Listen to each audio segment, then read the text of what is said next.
Hello and welcome to Good Brews, Bad Views, the podcast that asks if great beer makes bad movies any better.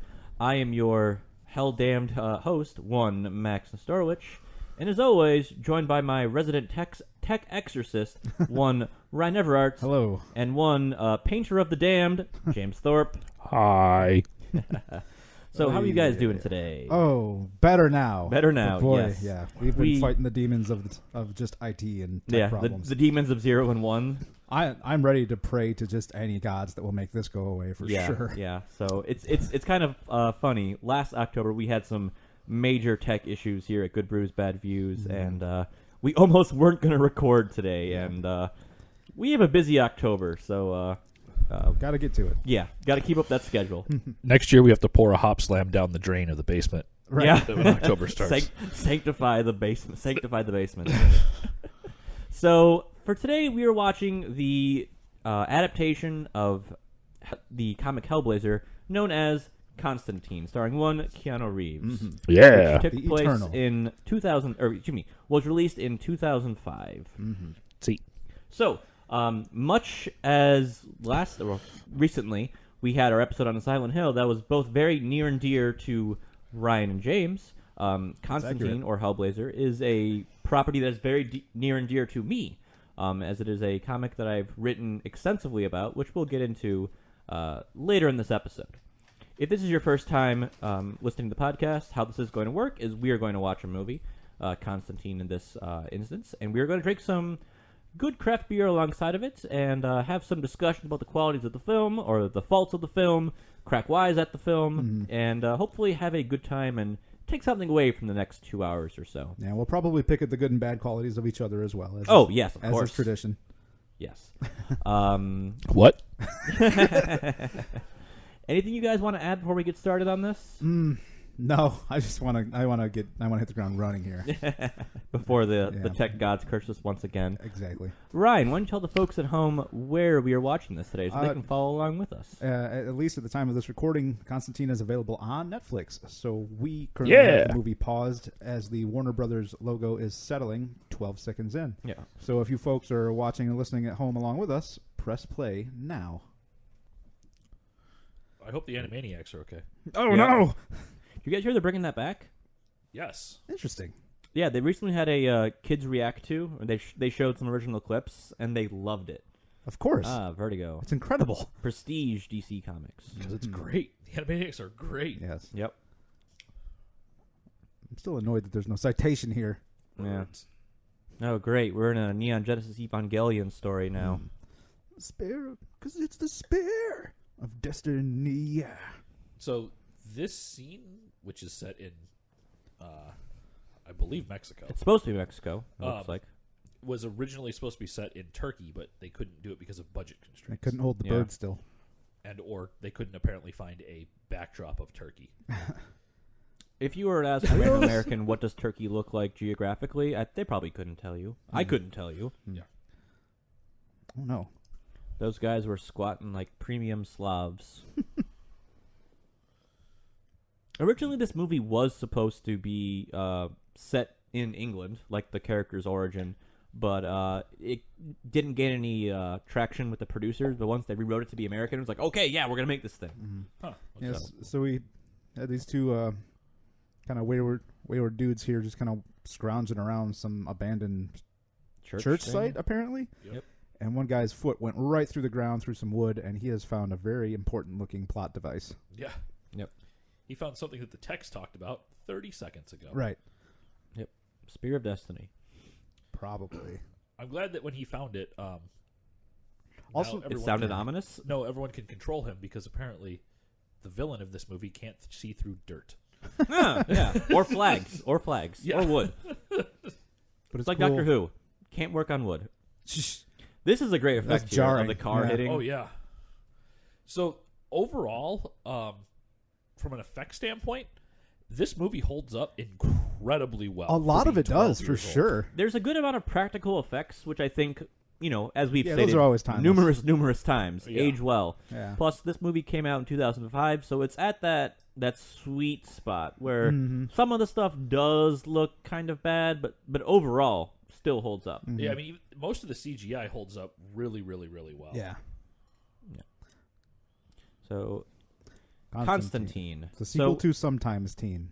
Yeah. So I'm going to talk about the comics somewhat here, and when I refer to the comics, I'm going to refer to him as Constantine because that's how his name is actually pronounced. Which, kind of when I think about that, I go back to Led Zeppelin. Led Zeppelin omitted the A from their name as they didn't want Americans to pronounce it Lead Zeppelin. Lead Zeppelin. Yes. So. Got your... That's kind of insulting to Americans, as if Well- we couldn't figure out what the reference was there. Oof. Well, Yeah, but Americans aren't very smart. accurate. I'm gonna go. Yeah, I don't want to give you these snacks anymore. A lot of cool camera work in this movie overall. Actually, this is a Yep. very pretty movie. yeah. Yeah. Color wise, Yep. saturation, Camera angles. So this is a It's a very superhero brown movie. a superhero movie filmed through a red filter as opposed to a blue filter. A mostly. blue filter. Yeah. This movie comes out at a very interesting time as far as the year. So it's 2005. We're not back into the resurgence of 2008 yet, but superhero movies never really disappear if you look at the release dates. Yeah. They just go to like lesser known properties. This is 2 years after Hellboy, Blade. The Blade series is still kind of going on right now. Vertigo is kind of having a silent release as far as movies that are in the property, but aren't really well known as comics at the time. A History of Violence with Viggo Mortensen.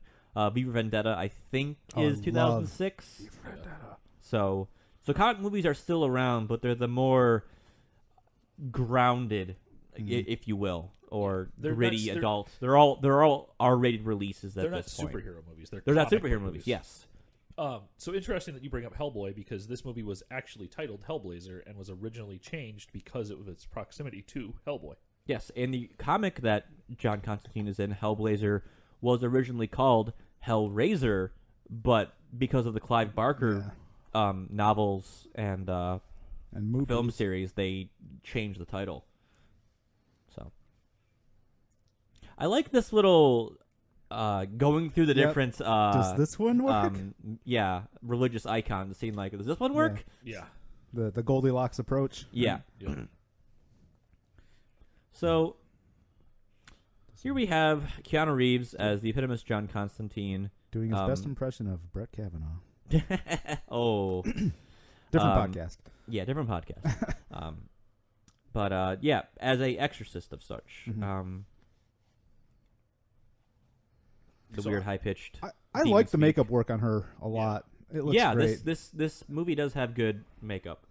I also like too that this movie. This looks great. Well, it looks great, but one of the things that I really adore about this movie is it doesn't spend any time trying to explain to you who John Constantine is. It just drops you into a world where he exists. Yes. Right. So And he it's- shows up and he speaks to this demon and is like, "Hey, it's Constantine," and the demon reacts to that. So that Yeah. that right in and of itself tells you who he is, right? Yeah, he's kind of well known. The fact that the Hennessy, the priest downstairs, he's like, "Oh yeah, I'm gonna call you because I can't deal with this." Constantine reacts. Whack. Yeah. No, I mean, they do a little bit of exposition with him, but even all the characters that he interacts with, they spend very, very little time in this movie trying to explain to you who they are. They spend way Yeah. more time. Any of the exposition that's done, it makes sense from a narrative standpoint. And here Yeah. we have one Shia LaBeouf as Chaz Kramer, based off the character of Chaz Chandler, who in this movie appears as Constantine's apprentice, as opposed to Constantine's one eternal friend. kind of that you- right-hand man. Yeah. The damn car. Yeah. In Hellblazer, Chaz Chandler appears as the everyman. He's just a regular bloke. He's friends with John. He owes John a debt, and he's sort of a way that the reader can kind of relate to. Like, I'm involved with this crazy mumbo jumbo sort of things, but I have really no way to really relate what's going on other than that it is weird. Right. Gotcha.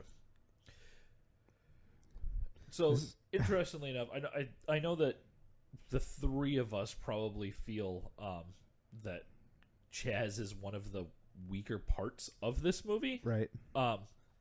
I wonder how much of that does have to do with... Oh, this is a great shot. Oh, yeah. Yeah, So that's a great little just...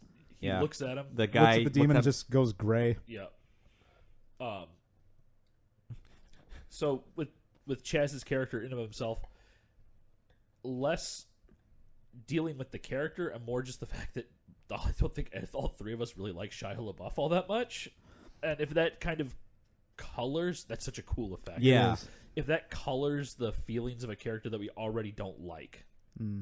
Maybe. The idea that...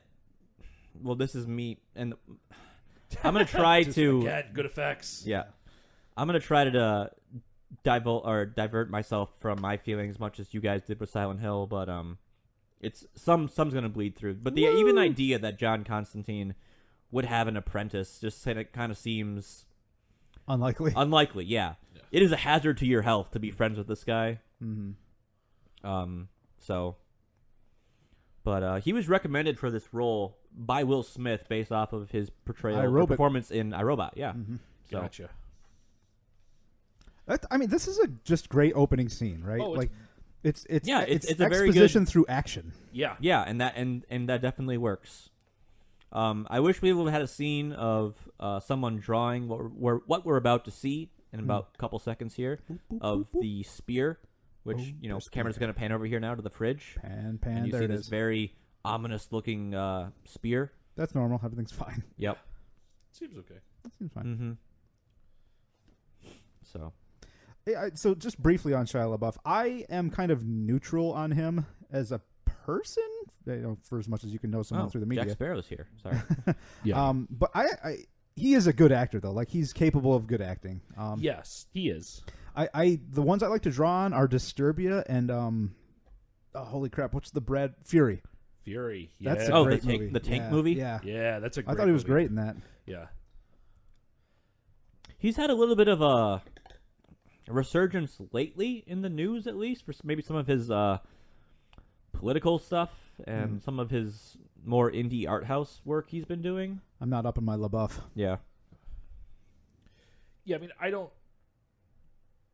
Let me put it, I guess, differently. It's not like the three of us actively dislike Shia LaBeouf, but Right. he is... The role that he's put in here is not suited to him.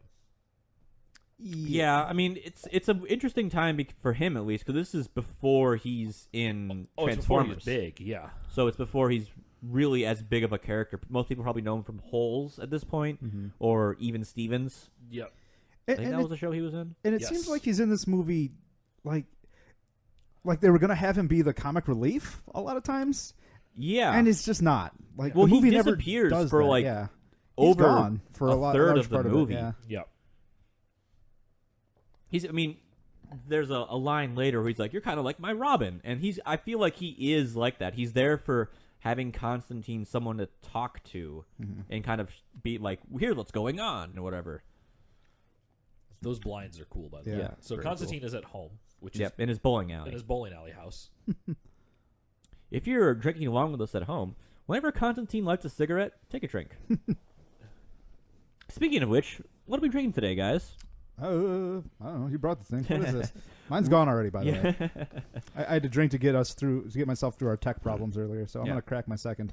So we are drinking the 30th anniversary release from Deschutes, which is a collaboration with Bell's. It is a Schwarzbier. The collaboration is in the sense that one of their former brewers is now at Bell's, so there's a lot of crossover and camaraderie in the craft beer industry. So that is why it's a collab beer. And we can get regular Deschutes or Fresh Squeeze, their kind of flagship IPA, around here pretty regularly. But for the most part, they're West Coast, so we don't get a lot of their stuff. But this Schwarzbier was pretty easy to find, because of the whole Bell's connection. So what are you guys thinking of it so far? It's all right. I feel like I'm getting some of the character from the Deschutes, like their porter. to this a little bit. Their black boot. Yeah, Yeah, the black boot. that's That's kind of what this tastes like mostly to me. It tastes like a smoky version of that. Yeah, Like a very, very slightly smoky version of it. But outside That's of good, that, I completely agree with you, Ryan. yeah, it's good. All right, yeah. Yeah, can number 2 underway. This is a cool. There's a lot of cut. good cuts in this movie. It's a great and it's a great play with the audience. Yeah, because and the filter here we have the blue filter now. Yeah. Yep. Which completely shows you that it's a different character despite being the same actress, Rachel Weisz. Well, yeah, and to speak to playing with the audience here, to me, when I first saw this, I thought this was a dream she was having.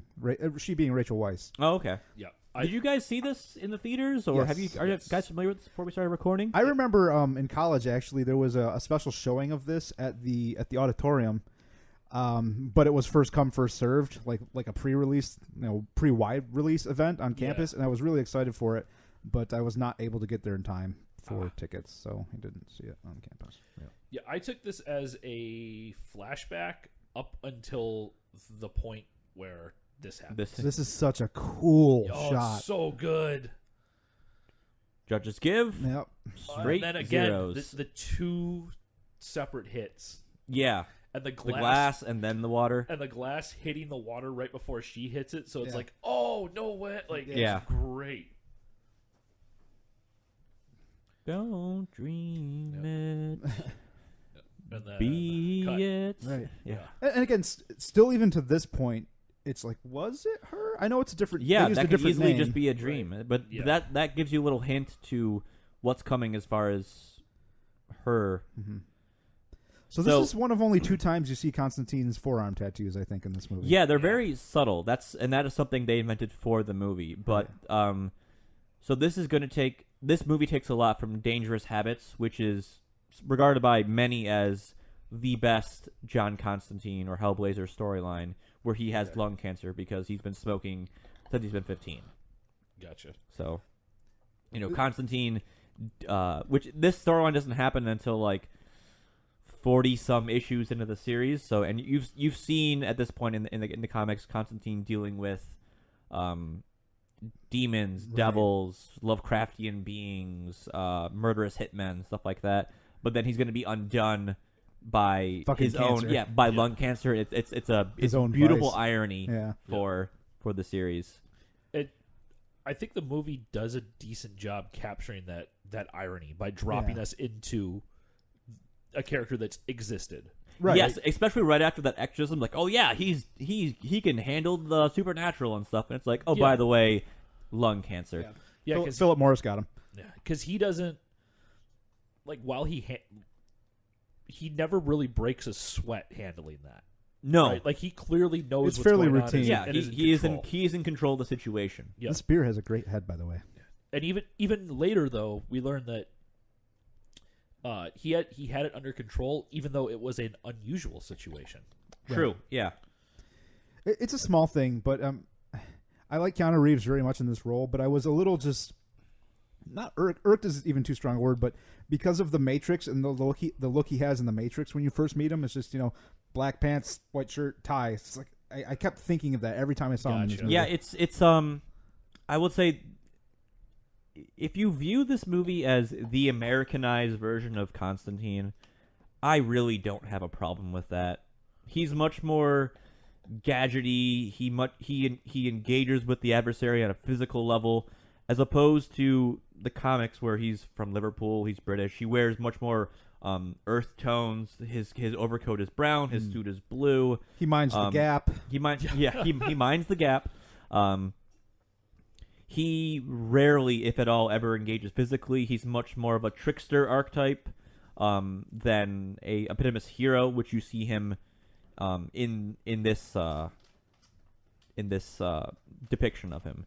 He's much more of a scrappy character, if you will. Yeah, He's getting by his wits rather than physical confrontation, which at this point, Dick. yeah, there's a couple tinges of that of him just being an utter dick. He's just fairly Like I would caustic. like more dickish Constantine.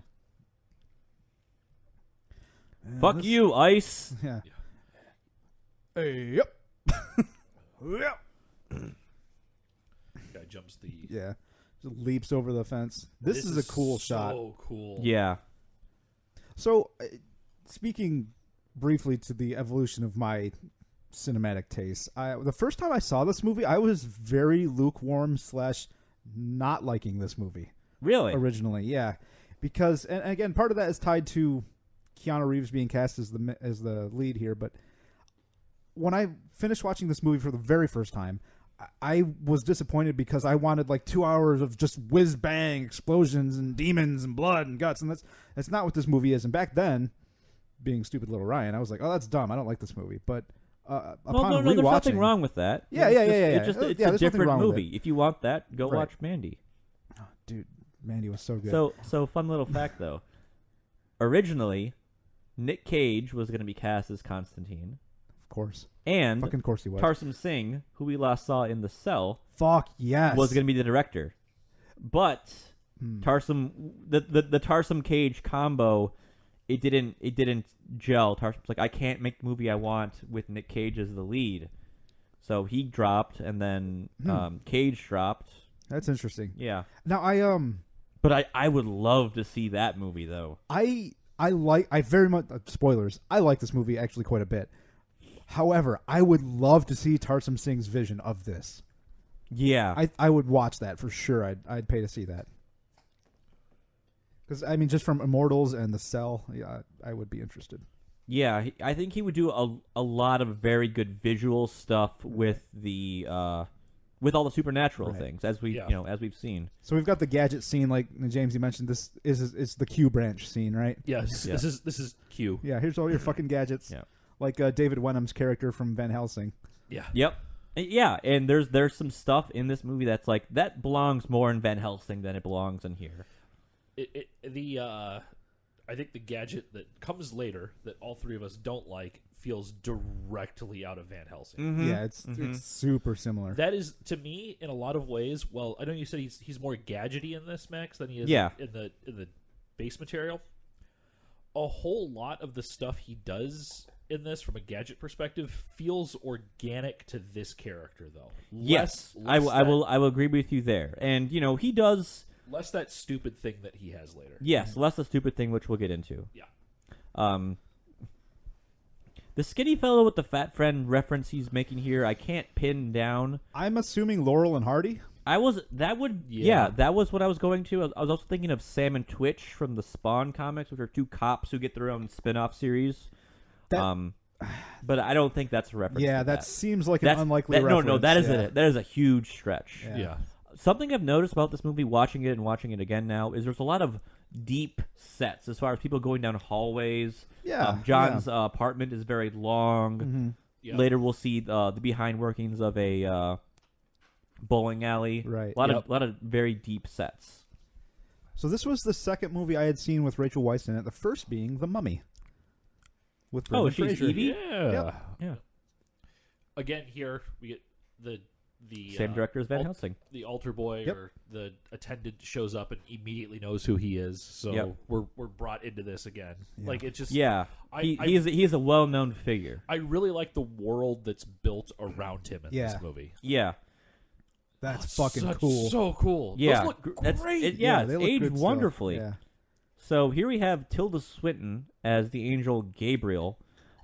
This was my first movie that I saw her in, and she's portraying a man here, but angels are known to be or depicted as being either androgynous or like weirdly bizarre, of having 7 mouths, six winged, many eyed, and stuff like that. So I think she does a great job with this role.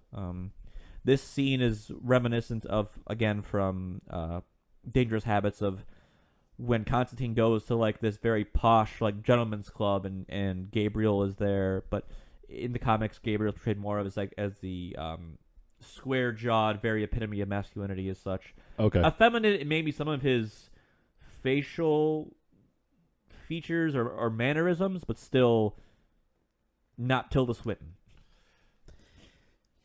Yeah, so They're just kind of doing a little bit of exposition jabber here. Yeah. Just real quickly on Rachel Weisz, the only other movie I've seen her in that I very much enjoyed was The Fountain with Hugh Jackman. Oh, I love that movie. Yeah. If you haven't seen it, give it a shot. I liked it. This back and forth between the two of them, I really, really like, actually. Yeah. Because it feels like it's simultaneously very contentious, but also like a friendly competition kind of relationship they seem to have going, right? Like she's like, are you seriously here to talk about this again? Yeah. This to me, this is a very good scene of trying to capture the character from the source thing. Although I will say, like they portray Constantine more as a agent of good, as opposed to someone who's just kind of thrown into the thick of it, which is how he kind of gets involved. It's like, well, now we got to deal with the supernatural bullshit. I guess I'll do it because, well, I'm a bastard. I'm going to get something out of it. They kind of do that here. We'll get to it later when he kind of flashes back. Ugh. Big Bible. Yeah. It's like my EM textbook. Yikes. Yo, dog, I heard you like electromagnetics. Like I think what you're talking about, Ryan, where he's just kind of like, what? Like, I'm tired of your crap. Yeah. Like, yeah. I've done stuff for you and I've helped you out, but like, why? Because I don't ever get anything out of it. Sure. And I took that as the other guys I've helped and they've like given me stuff. Yes. That's something that's very apparent about Hellblazer is the comic, unlike many, many, many others, goes in real time. A year in real life is a year in the comic. That's cool. So Constantine starts off at 34, and the series ends when he's 60. Oh, wow. So there's monumental like birthday issues. Okay. When he's 35 is a big one. When he turns 40 is the first time that the comic has the Vertigo imprint on it, as opposed to DC. Because for a while DC was still under the DC label, but it had a yeah, he's fucked. It had a for mature audiences on it, which some comics like Sandman and the Spectre had before they got kind of put into their own category. Gotcha. So it's a small thing, but when Gabriel was talking a bit ago, we saw her irises be kind of like a yellowish green tint. Yeah. Which is it's a subtle way to kind of differentiate. Well, I guess not that subtle way to differentiate between angels and demons that the movie uses a couple times. Because there's a red later. Right. Yeah. But what I do like in that scene is that it doesn't. It takes you a second to realize that that's not the fire reflecting off her eyes. It's not like, hey, look at these cool fucking eyes. It just kind of happens very subtly. Yeah, they're not Witcher eyes. Yeah. Witcher eyes. It sounds like getting winterized, except to prevent witches from damaging something. I do like the scene of Hennessy as a medium. A couple of John's friends here are portmanteaus of the various characters from the comics, but it works.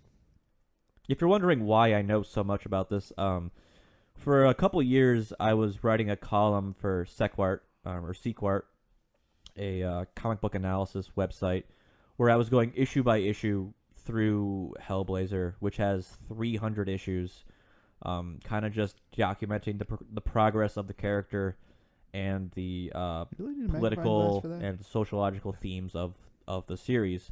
I only made it to about issue 84 before I took a kind of a hiatus due to changing jobs and other life stuff. But it was fun looking into what the comic referenced, because the series started in 1988 when Thatcher was still empowered, and so you had a lot of young British writers kind of integrating themes from the 80s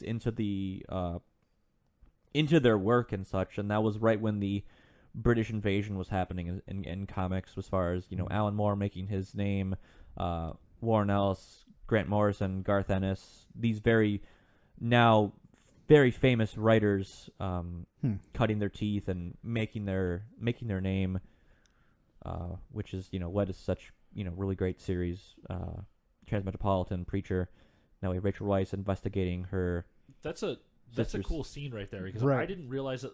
The first that time it doesn't play back? It doesn't play back that she says Constantine. Yeah. So Rachel Weisz is watching the security cam footage of her sister jumping off the roof at the asylum. And during a playback, she says Constantine, which we didn't see from the original scene. Right. She says Constantine, but when Rachel Weisz rewinds and plays it again, she doesn't say it the second time in the video. And here we have all the phones ringing, which is a very unsettling Lawnmower demons. Lawnmower demons. So the Well, I think cut. the phone's ringing is you can use across genres, whether it's fantasy being like, oh, creepy shit's going on, or sci-fi is being like someone is tracking you. the brown bag being thrown away is funny there because it's cough syrup. Like, Yeah. it's just Non-alcoholic cough syrup. the This is a great. This movie's got some very apparent product placement, but they use it in very interesting ways. It's not intrusive. that's a hilarious product. It is. placement. It's perfect.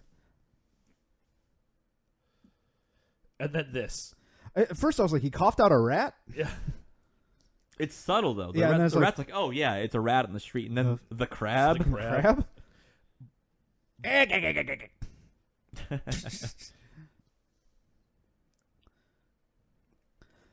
I like that again right there. He's capable. Like Yeah. he knows Yeah. that that's not the right. Like he sees the crab and he He's like, immediately knows what's going on. Yeah,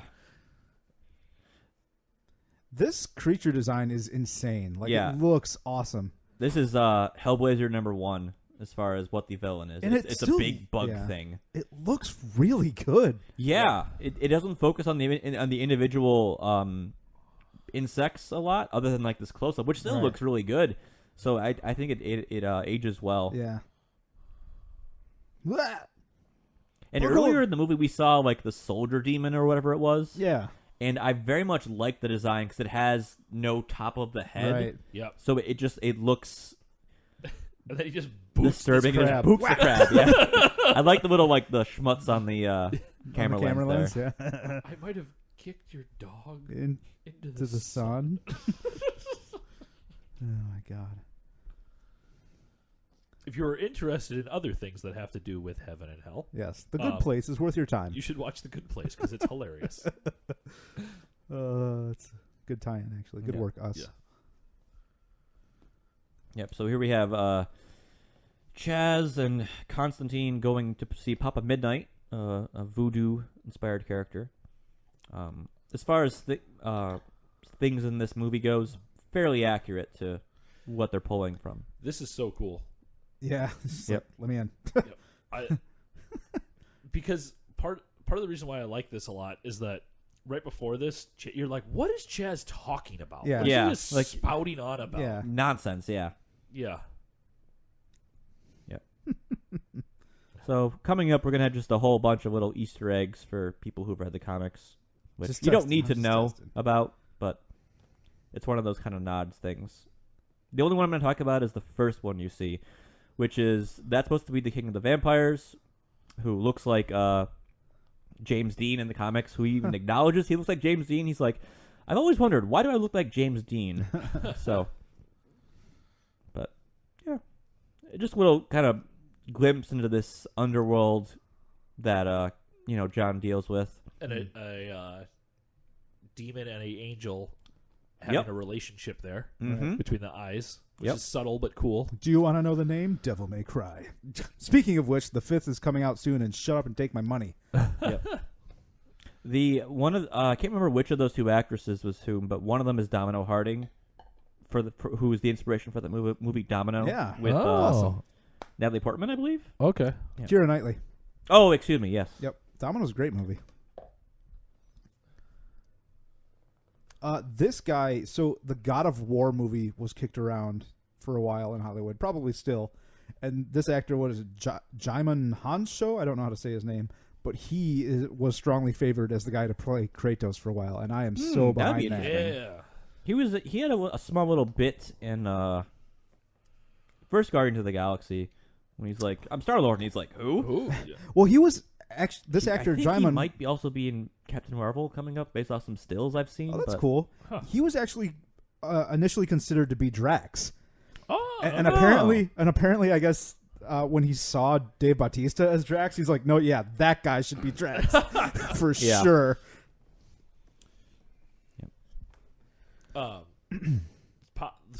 Papa Midnight? Papa Midnight. Yeah. And his whole shtick in this movie is great. I love that his just doesn't care attitude with Yeah. Constantine. And the reason why I like that so much is that he is literally the one person in this movie who couldn't give a crap about Constantine. Everybody else that he meets is either fawning over him or wants to take him out or is in need of him in some way. Or Gabriel's concerned about him, or he's truly neutral. Yeah, he's truly. Yeah, I mean, he's supposed to. He's be like, I have my thing. My thing's going well for me. I don't care. Like whatever, man. You do. Like Chaz calls him like he took the oath of neutrality, which is what he is. I don't understand why then he follows that line up with like, oh, he's an agent of good, which that's not what you are if you are neutral. Yeah. Yeah, he takes no sides, as he says right here. So. Yeah. It does bother me that light on the left of him is very small. Yeah, it's kind of funny actually. More or less than the peach thing from the core. More. Okay. Boop. Boop. Yeah, I mean, he in fact kind of mocks him right here. Like, yeah, because he's got his own power, as we will see throughout this movie. Yep. So did we talk over it? Anyway, somewhere in this exchange, Midnight mentions that Constantine is the one soul that the devil himself would come to take, right? Yeah. Yep. And here we have Smug McDouchebag. Yep. Yep. Yep.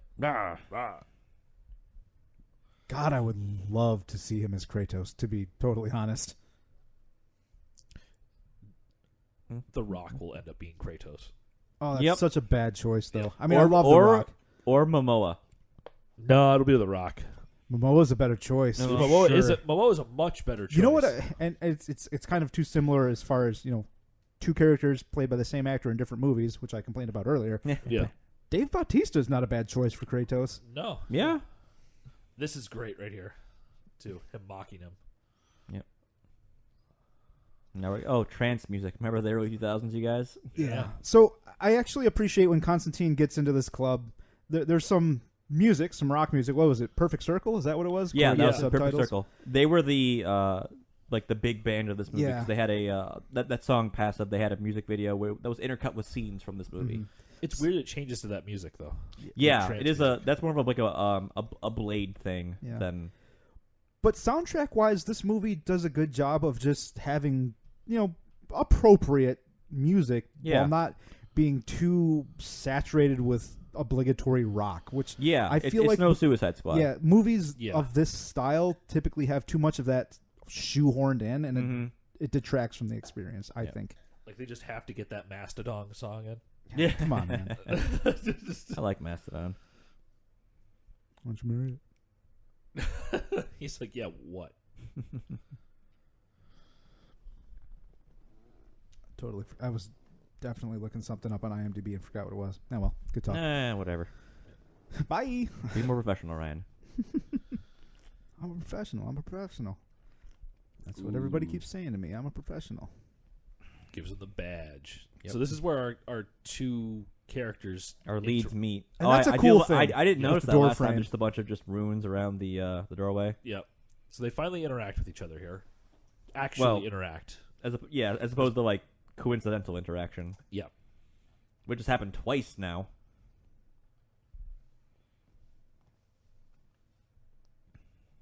I like this shot.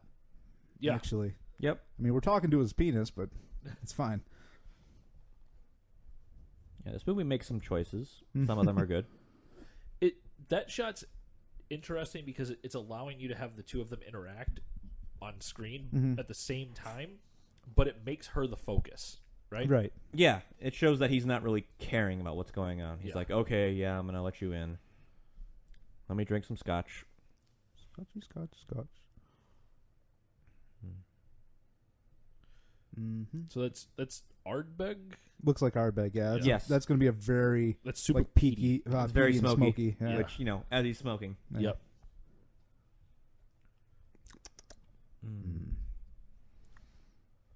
Yeah, Legion of Occult.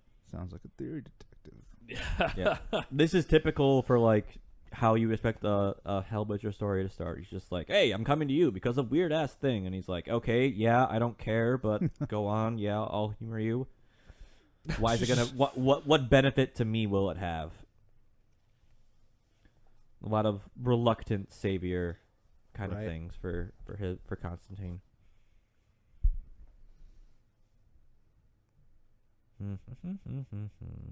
Now, James, you've seen a lot of the TV show. I have. Yes. I watched the whole season. It was like, what, 13 episodes? They didn't order the back 9 for it? Yeah, they didn't order the back part of it, which I think is a shame because I think the television show is spectacular. And personally, I think the characters are much more suited to a Monster of the Week kind of thing. And they had, because they did an overarching story, but they also did the Monster of the Week thing, right? So there was a plot that wove its way through what was going on. Sure. This is such another great effect in this movie. Yeah. So that character, That's a cool cut. yeah. I don't know the actor's name who plays Matt Ryan? Is it Matt Ryan? Yes, I believe so. So he is way closer to the comic version of Constantine. In appearance, like he's got dirty blonde hair. Yeah, it's got the Scouse accent. Yeah, and he even, they dress him like him. And that show was a ton of fun. I miss it a lot. But CW actually didn't give up on the character, interestingly No, enough. they had him appear in Arrow for a couple episodes and Legends of Tomorrow, and I think he got signed on to be like a special guest regular. Yeah, and they've also, interestingly enough, DC likes him enough that they have made, I believe, 2 now, or are made 1 and are working on a second one, where Matt Ryan plays, or is the voice actor for Constantine in an animated movie. Yeah, for that's Justice cool. League Dark. And I think they're doing a second one just of Constantine, or no, you know what it is? I'm sorry. I think the CW on their streaming service Oh, for yes, comic their book heroes online thing. is doing an animated version of Constantine where he's the voice actor, and he it's drawn to look like him. Oh, okay. Yep. So- Here we have some of the spooky stuff incoming. Again, more cool effects in Yeah. this. Yeah. Good use of lighting. Oh, come on, lady. Yeah. Yeah. Don't be so oblivious.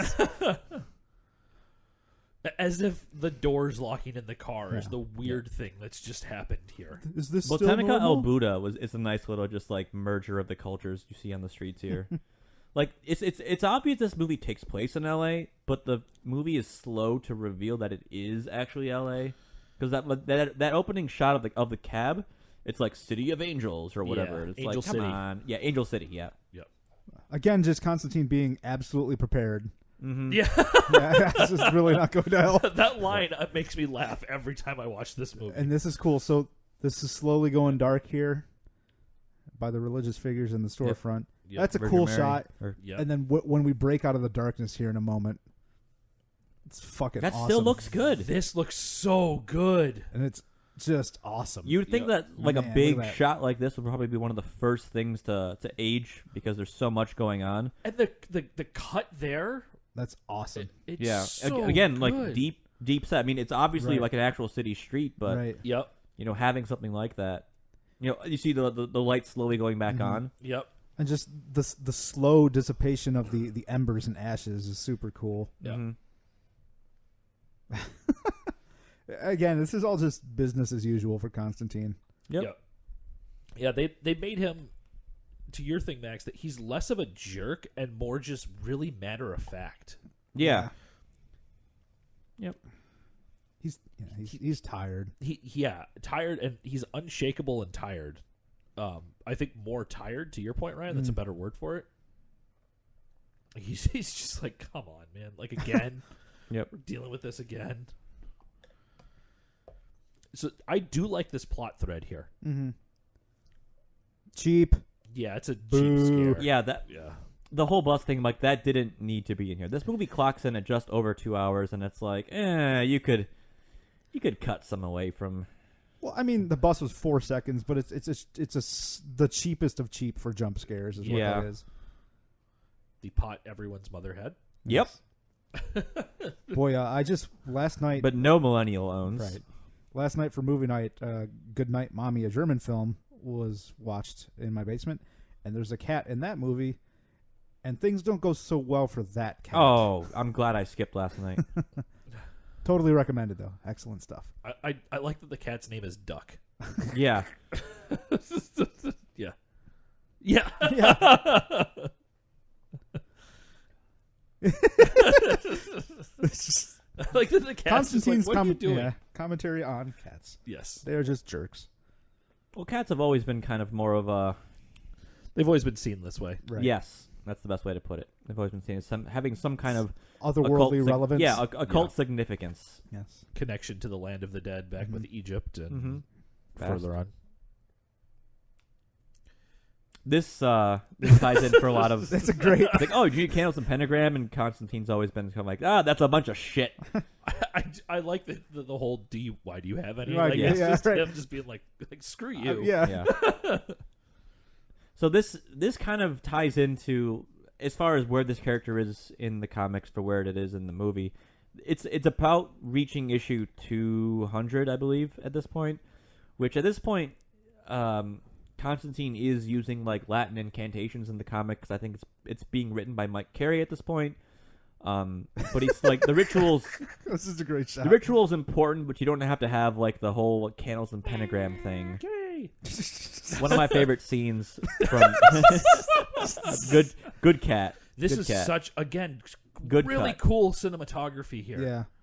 This is like it reminds me a little bit of Inception, like the very slow progression Yeah. of time. They play with that later in the film too, actually. Yeah, at the very end. Yep. But one of my favorite scenes from Hellblazer is when he says like some random Latin to someone, and the person's like, "Oh no, you're cursing me!" And he's like, "Thrice damned, thrice cursed," or whatever. And he's like, "Oh yeah, just a bunch of crap." You're purposely just doing it to freak someone out. That's funny. Good shot. Here we are again. in hell. This depiction of hell is so cool. Yeah. It's supposed to be based off of like a town after it's been nuked. Yep. Which this holds up wonderfully. It looks so good. It does. And even if the effects didn't look as good as they do, I like the idea of this setting and how it's portrayed. Oh, it's so fucking cool. Yeah. The way it's shot, he appears a little fuzzy around the edges. Yeah. Yep. Just the enormously forceful, just heat wind. Yep. The unyieldingness of it all. And just this pull away. It's so like I This is a trailer shot for sure. yeah. Oh yeah, this It's was scenes so in the music cool, video too. though, still. John Constantine. And I do like that they don't use this a lot. We come here twice. Oh God, Very And this sparingly, yeah. Yeah. Again, still doesn't look terrible. Nope. No, that's practical by the looks of it. It's great. Oh, it's so good. And just kind of the nonchalance of Constantine here again just speaks to him being I've so done this familiar. before. I Yeah. think he's been here. Yeah. Yeah. This is twice where the movie does this very well. It Tarantino's back to itself, right? So the sister Isabel saying Constantine back at the security camera, Yep. and we'll get another scene later where Constantine is near the Mexican guy who finds the Spear of Destiny, and the guy who finds the spear just suddenly looks back quickly. That's how the movie opened, and it circles back to that, and I think that's very cool. Yeah. Mm-hmm. Creatures. I do like the way that they move. Yeah. Like Golem. Yeah. Yes. Human form, but they move like animals. Yeah. They move. Also, trailer scene. Their creature design is very much reminiscent of something I respect from Del Toro. Right. Guillermo del Yeah. Toro. Yeah. Cat's like, I'm done. Yeah. I'm out. He's smoking. Good way to show what he's been through.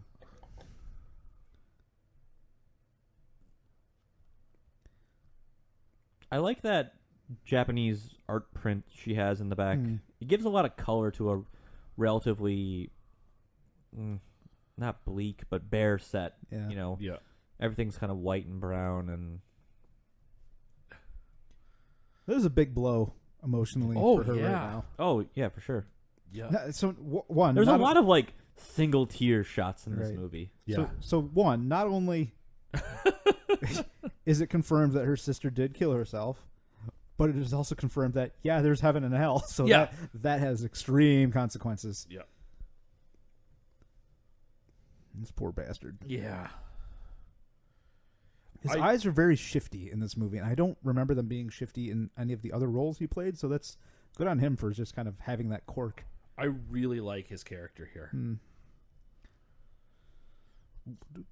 Time to go check out the morgue. Another cool shot right there, right? We see him push the button, and then it plays with it where the door moves, and he's behind there. Long shot here, Max. Yeah, no, some more depth for you, Biddy. It just implies a lot of care for how the movie's going to look. Yeah. You can see a lot of similar shots in Dark City. Like purposely long shots of hotel lobbies and police stations and such like that. Dead Lady Burrito.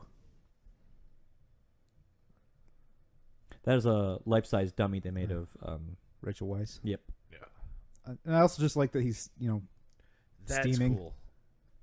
Yeah, he's similar to, again, with the juxtaposition of what we just saw from Constantine. Right. Showing that he is in a place where he's in danger almost. Yeah. It looks like his body is steaming. Yeah, I mean, it's a cold place and he's warm and sweaty. Yep. And bald. Yeah, and bald. That's not great. Yep. Nope.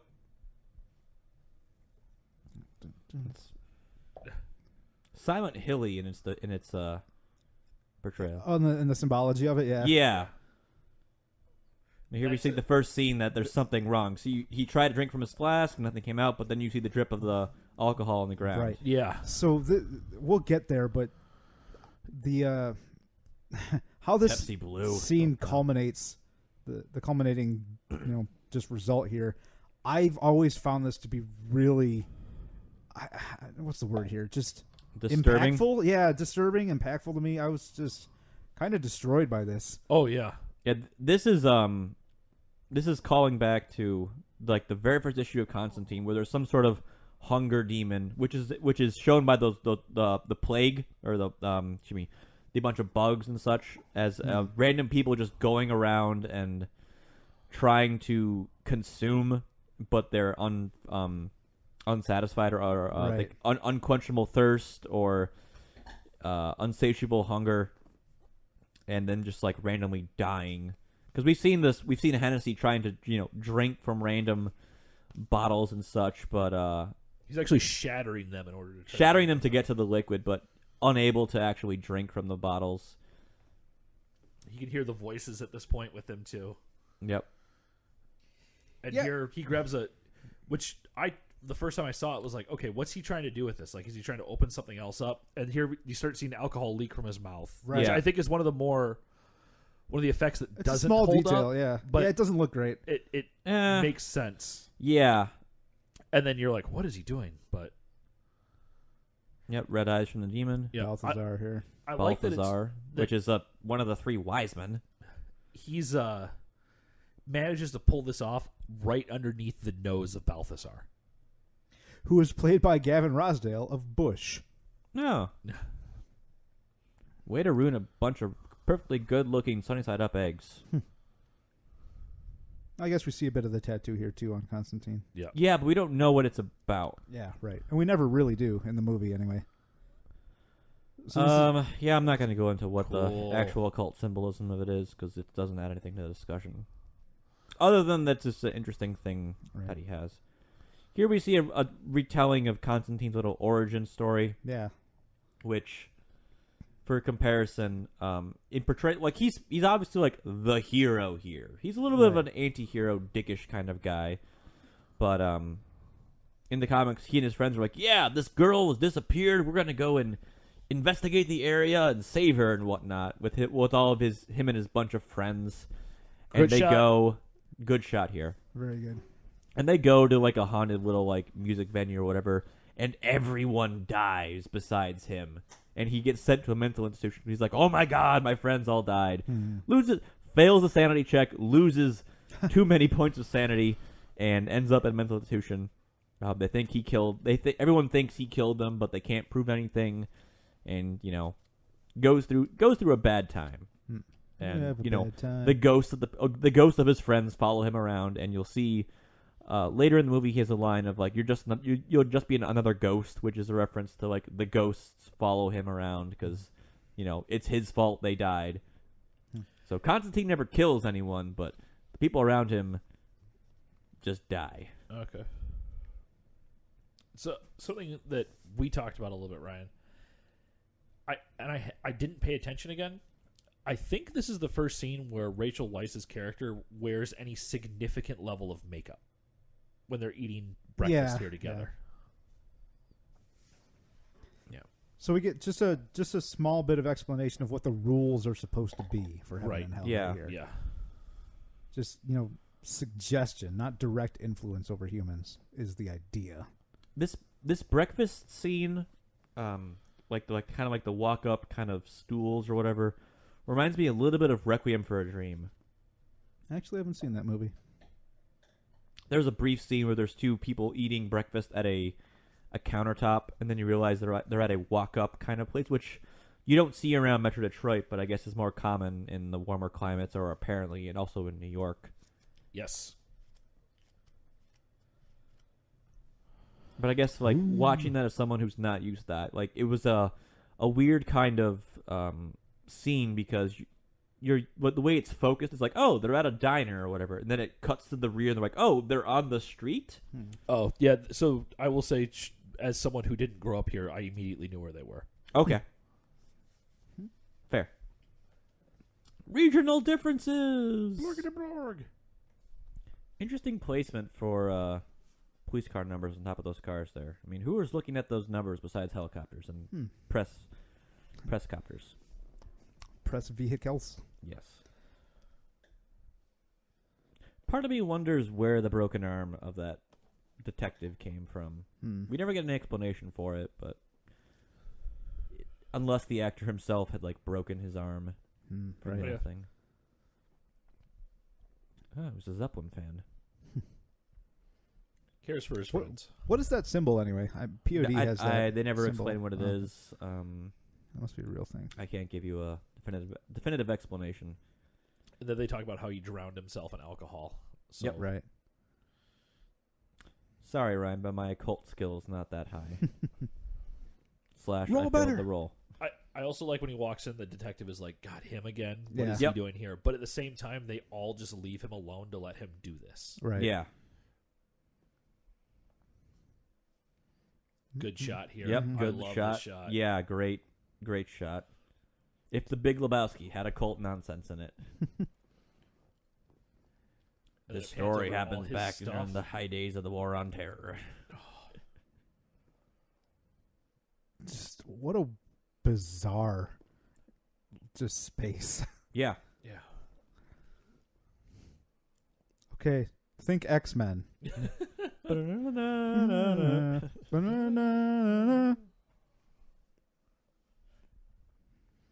Pepsi.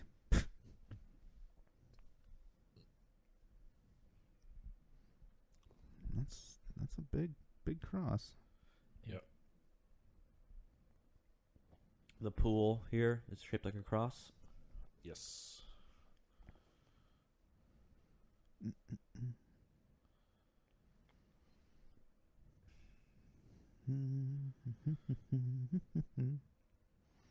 So she was only in the hospital for 2 weeks. That was a weird cut from the pool up to the room because they don't. Because the conversation continues as if there was no break, but Yeah. Snap cut. Snap your fingers. yeah. So what I took from that there is that he says you had her committed, and then it cuts to this room, and she says 2 weeks this time. So my take is that conversation has continued about all the different times that she's been committed. Right. Yeah. So now up here they're just on the latest. Up here they're on iteration. the latest. Yeah. Yeah. What I like that he's asking again, he's capable. He's asking smart questions. For sure. He's building, but we don't get to see a lot of that in comic book movies, right? A lot of this stuff is like Ryan talked about like whiz bang, Marvel. No, well, it follows the kind of hero's journey kind of thing, which is of fine. being like, oh, I'm introducing to this role. I am learning from my mistakes. We're entering into like a second or third movie of a character, which they've already been established. They are known to the police. They have their own little entourage of supporting cast. We don't need to see that story. We're familiar with the hero's journey at this point. Yeah, no, but So, I just, and that's what's kind of refreshing about this kind of character, especially when they when they age in real time, you're entering someone into their 30s. They have the past already established for them. This is a really interesting scene here with her pushing her Yeah. physically and emotionally. Mhm. Yeah. He's being a bit of a bastard.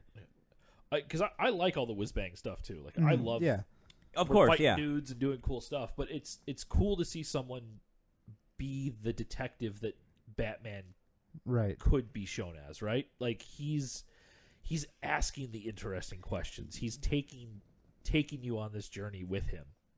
Yeah. Yeah, and I feel like that's what season 2 of Jessica Jones did really well.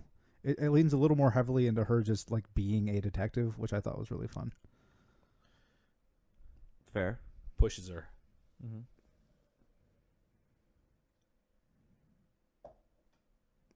So, Nice little reveal of the hidden message on the window. right. Yep. The Bible in hell. Yeah. Like, oh, She- yes, like, of course she's there's a just- Bible in hell. She's just like, yeah, okay. She's sure. like, sure, fine, I guess. Yeah. So I think Rachel Weisz in this movie looks like an adult version of Maisie Williams, who plays Arya Stark in Game of Thrones. Yes. I Okay. will. Yeah, I will agree with that statement. The fact that the You're Bible, the Bible of hell was like sticky when he pulled back the cellophane Yeah. is just kind of disturbing. It's got tar on it, Yeah, is what it is. Okay, yeah. Which comes in later when a character shows up. right. Yep. But I mean, the Beeman was just looking in the Bible of hell and saw something that wasn't good. I don't know that I'd be that surprised. Yeah.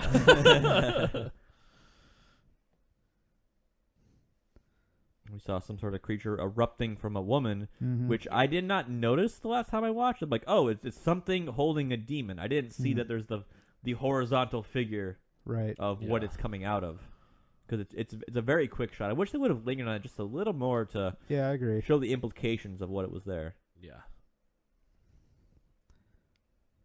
I love the shots of all the tables where there's so much just stuff. Yeah. It looks very lived in. Mm-hmm. Yeah. Just like the narrative way that this world feels very lived in, the Yeah. characters' actual physical locations feel very lived in, too. Mm. Exposition about psychics. Yep. So a little bit of foreshadowing. Yep. About the, narratively, I don't like the idea of the half breeds. It seems like a very lazy storytelling way of being like, the supernatural is there, but the real supernatural is not actually there. It's just the dregs of it. I mean, I would have preferred to being like, oh, this thing needs help crossing over, but it's still kind of, is among us. B-Man. It's being attacked by his nemesis. Drive Seaman. fast, drive furious. We're Oh, I doing forgot that- about we're, this. We're doing that movie later. Great shot again. Doesn't look too bad. Yeah. No. It's a really cool idea of a Yeah. shot. Yep. They start coming out of him. And the smell. Yeah. Yep. She was paying attention, that's for sure. The walls look The like chicken wire. the chicken wire looks like a hive. Mhm. Oh yeah. There's something about bees that is very just unsettling. You see that in The Wicker Man, and also in 2049, Blade Runner 2049, where it's just, I don't know if it's Get the in, hive bees! mentality or. The bees are really flies. Those were flies. Yeah. Yeah. It's been an awfully long time since we saw what this guy was up to. Yep. This is the fucking Yep, billboard. got faith, got milk. What are those glasses that guy's wearing? He's gonna go swimming. Yeah. Yeah. No, he's gonna go tanning. Is what he's gonna do. Yeah.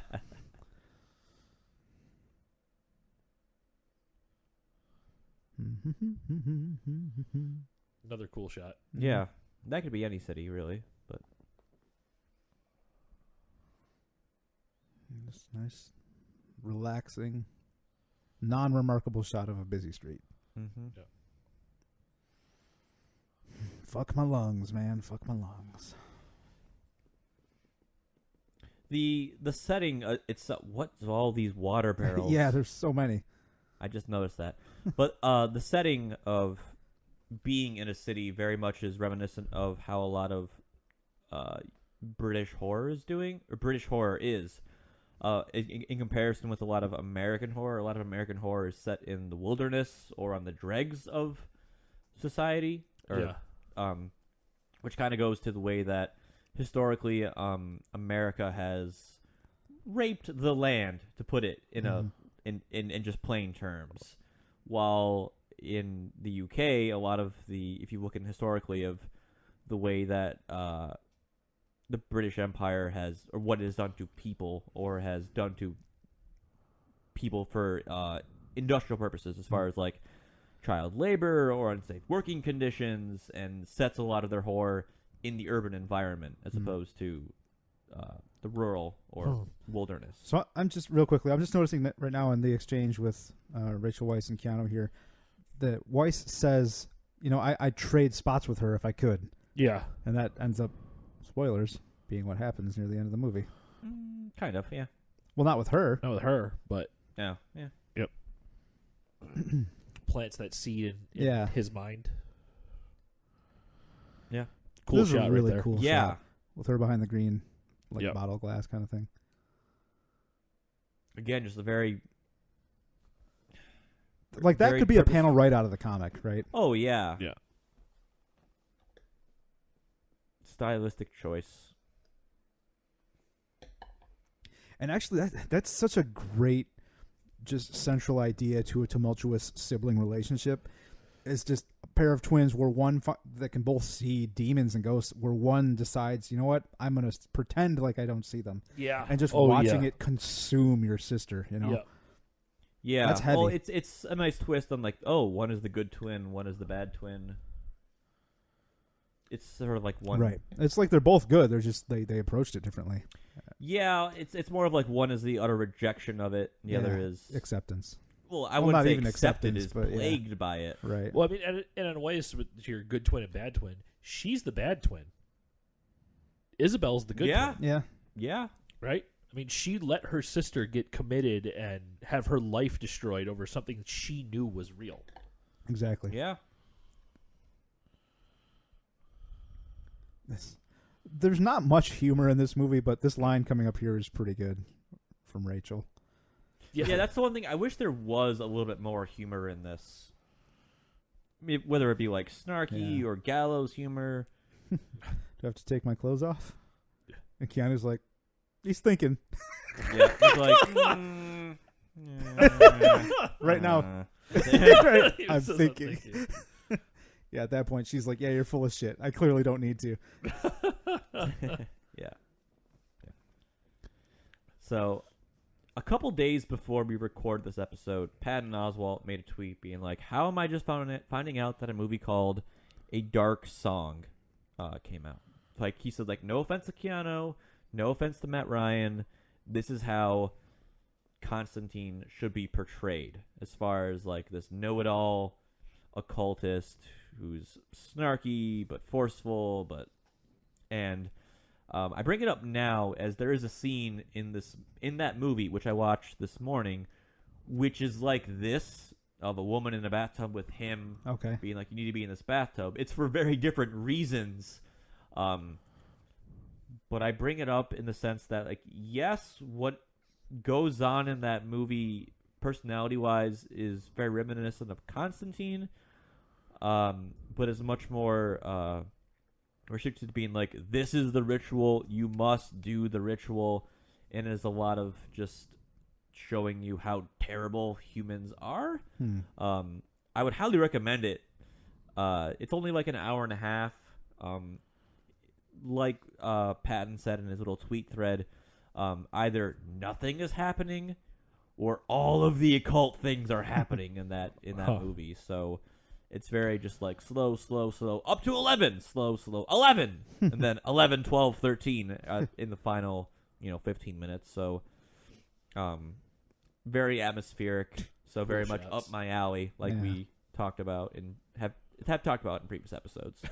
This whole scene is great for so many reasons. So right Yep. now, Rachel Weisz is just like, okay, Is this going to work yet? when does the bullshit happen? Yeah. And so it's a little funny for a couple of seconds, but then it immediately becomes dire. Yeah. Yeah. Oh, yeah. And I bring it up now because that's a whole big thing in Right. Dark Song is like, nothing is happening! And he's like, you need to wait. You need to wait. Right. And then he's like, you've But been this- lying to me about why you're trying to do this Right. magic ritual. And so This is Constantine just- is holding her in the tub, right? She's trying to come up for air. Yeah. And up to this point, their relationship has built a little bit, but it hasn't built up enough where she trusts him. No. No, not so at she's all. like, well, I guess this guy's just going to fucking kill me. Yep. Not at all. The shooting this shot must have been really This must have been tough. must have been Oh, tough yeah. for this part and also the part before where she's slowly getting into the bathtub because Right. anytime anybody messed up the line, she had to like get all of her clothes changed And then dry and off. then Oh, dry yeah. off and then get back in. Yeah, exactly. This. That's a cool shot. Yep. yeah. The Like tub. Stephanie and I watched Blade Runner 2049 last night, and I was watching the end scene of that movie, like in the water on the wall, and just think about how terrible the shoot that must have been, just Right. with all the water being like, all right, we're hitting you with a wave now, like anything involving water, Right. terrible. Another cool thing here. We don't She's smoking. Yeah. get to see her in hell. Yeah. We No, don't have to well, see her we've in already hell. seen it. We Yeah. don't need to see it again. But that's why I like this movie. It's so tight and well constructed. They just bring her out of there. Right. And that again shows you he knows that And if we this know. goes the right way, she'll get out of the water. yeah, He just has to hold her in it because she's Yeah. new at it, right? Right. hmm And so when she comes out and she's smoking, it's just like, okay, we as an audience now understand what just happened. Right. Yeah. Also, she as a character also understands because you see a definite shift in her demeanor. her. Yes, after Oh, yeah. this one scene. You know, But it's such a I love that whole sequence. I Yeah, think that it's real sequence good. is so tight and so well put together because they're playing with at the same time that she's going through the oh my god what is happening to me, the audience is going along with it. Right. correct. Yeah, You know, it's just great. just good shot right Mhm. there. Good set design. I don't know if all those jars are filled with bugs or sand or what they are, but it adds a lot to the Mike and Ike, Mike and Ike's are good and plenty's. Blech. Good and plenty's. get out of here with that bullshit. Yeah. Good and plenty's are the devil's candy. Mm-hmm. Well, I like Good and Plenty's. Go hang Fuck out with my yourself. mom. As someone who bites through Jawbreakers, Good and Plenty's are something I actually can't chaw through. Mm. So Wait, what? So that it's so that's a cool cool. shot. No, it's the coin from Pirates of the Caribbean. Again, showing that Balthazar was here. and then she does that. Like it's just I mean that's That's just a nice enough. little. Yeah. It shows you like it immediate audience recognition to who was here, owned what the happened. thing. Yeah. I'm a little disappointed that was not a practical coin, Yeah. but whatever. That is difficult to learn. Yeah. Yeah. Okay, so this is the sequence upon which Constantine builds the worst prop in the whole movie. I wanted this cut more quickly, like in a Sam Raimi film, of when you see Ash in the tool shed Yeah. and just like putting things together. Because it starts off with that. You see him like clear the space and put object down, but then it slows down and zooms out. Mm-hmm. But yeah, now we see him make the weirdest, and most thematically inappropriate prop Yeah. for this movie. Did they maybe just use the exact same prop for Van Helsing? Because it kind of looks It's- almost like it. It's pretty close. Yeah. Part of it to me, we were talking about it. It's small. It's really little for what it's supposed to be. Mhm. Yeah. Like Which it looks like a toy. Yeah.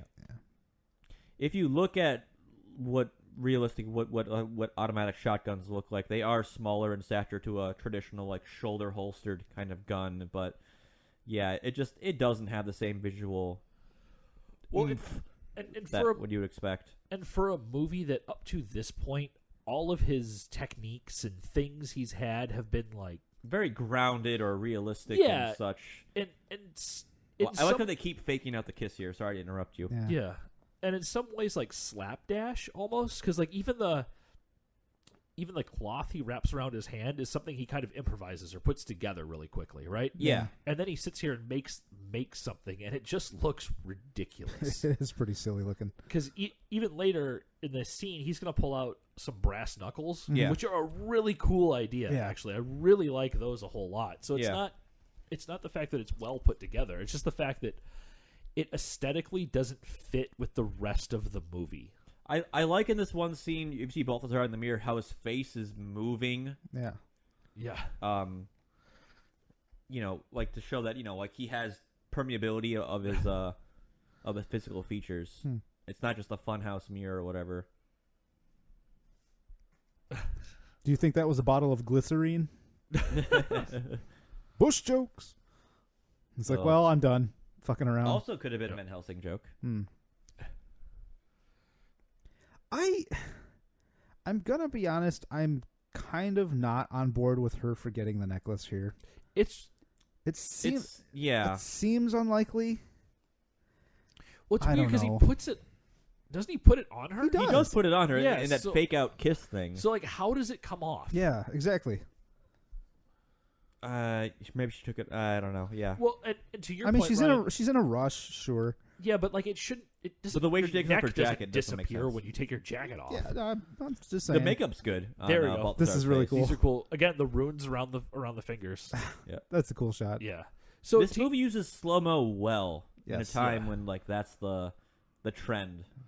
to your point on that, Ryan, even if she would have like made the decision to take it off, Right. he just helped her literally get to hell. Right. So yeah. she has to fully. Why doesn't she? She trusts him Yeah. and knows that he's not full of crap. Right. Yeah. So I would have held on to that thing with my life. Right. I when mean, he gave even it to me, you know. if she would have given it to or if he would have given it to her earlier, and she would have just like subtly taken it off Right. because like whatever. This That would have made guy's- sense back then Yeah. Yeah. in their This relationship. is like I love the shots when you see Balthazar on the table and you see half of his face all Yeah. demonic or whatever. It just not that one, but the previous one. From, I like, still think that looks looks good. great. Yeah. yeah, it's not as it looks better like here. Yeah, Here we this have looks really good. The profile. this whole sequence makes me laugh. I love this. Yeah. Where he's just like, no, no, no. So The skin is what sells me on those side shots. Yeah. yeah. That he really is just wearing a human suit. Right. Yeah. An Edgar Stupid suit. man suit. Stupid man suit. He just increasingly gets like more Yeah. scared here. Like, stop it.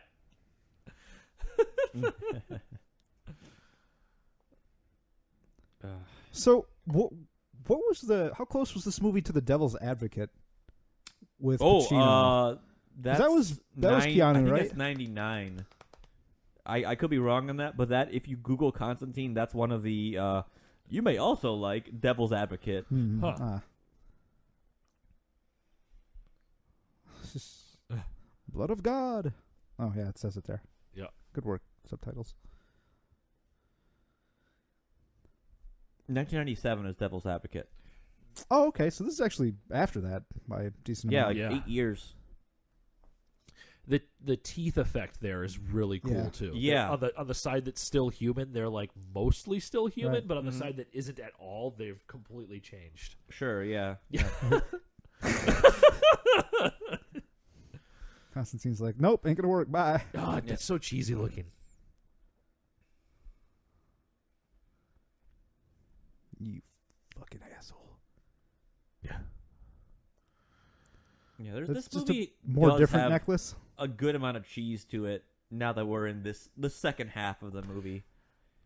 It gets a little more cheesy. I don't even know. I think the shotgun is the main cheesy thing for me. Like everything It else. attracts the cheese. Like once he gets the shotgun, the cheesiness just kind of starts From- rippling forth like from some what? sort of infectious disease. This is a nice little reveal about who's actually behind this plot. I will say, like, when we looks did Silent cool. Hill, Yeah. one of the criticisms of the movie was like, what is this movie about? Hmm. And I will say this movie suffers the same way. It's like, what is the plot of this movie? We have the Spear of Destiny and that opening scene, but it's like, okay, why does that matter? And it takes a long time until we find out what's actually going on. And I'm fine with that. Yeah, I'm fine be with honest. it too. Because the movie, you're discovering it right alongside the characters of the movie. It's not like Yeah. these characters know what's going on and they just don't relay it to you. I love. Well, I mean, Silent Hill is kind of the same way. Yeah, that's fine. I like that. Yeah, I'm okay with that And too. this, Well, scene- Silent Hill has that atmosphere, which I think, to me, makes me not care as much about what's really going on, because I can immerse myself in the atmosphere to keep my interest in what's going on in the movie, as opposed to this, where it's like, okay, yeah, they're in L.A. This is a cool cut here in just like Yeah. a second. Yep. Yeah, I like how it just goes from 0 to 10 immediately. Yep. What's wrong? Yeah. Pull That's right such a through great the, shot. So cool. This is sweet looking. Yeah, and this still looks like Great. a very It's good scene. great Yeah, again, shots. deep scene. I could hate to be a set dresser. She's being pulled through every wall in the building. Yep. So that doesn't look great, but It doesn't look looks terrible. Fine. Yeah. looks Not fine. bad. This guy. I like how the How he was The- right though. Yeah, he was. yeah, he was right. So the guard was lying to him. Yeah.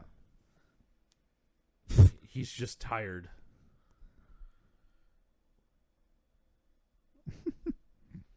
Kicks him.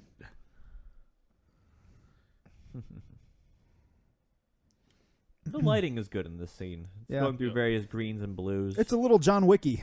It is. Oh, I cannot wait for John Wick 3.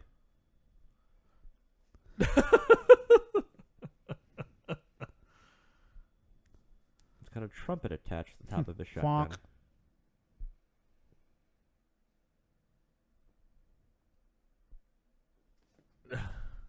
Midnight's done Yeah. fucking So, around. yeah, here we see Oh, Midnight's God. actual power, you could say. He's so good here. Yeah. Yeah. Midnight's playing by D&D rules as far as what's neutral. It's gonna be really hard to talk with another man's searing hot fingers in your rib cage. Yeah.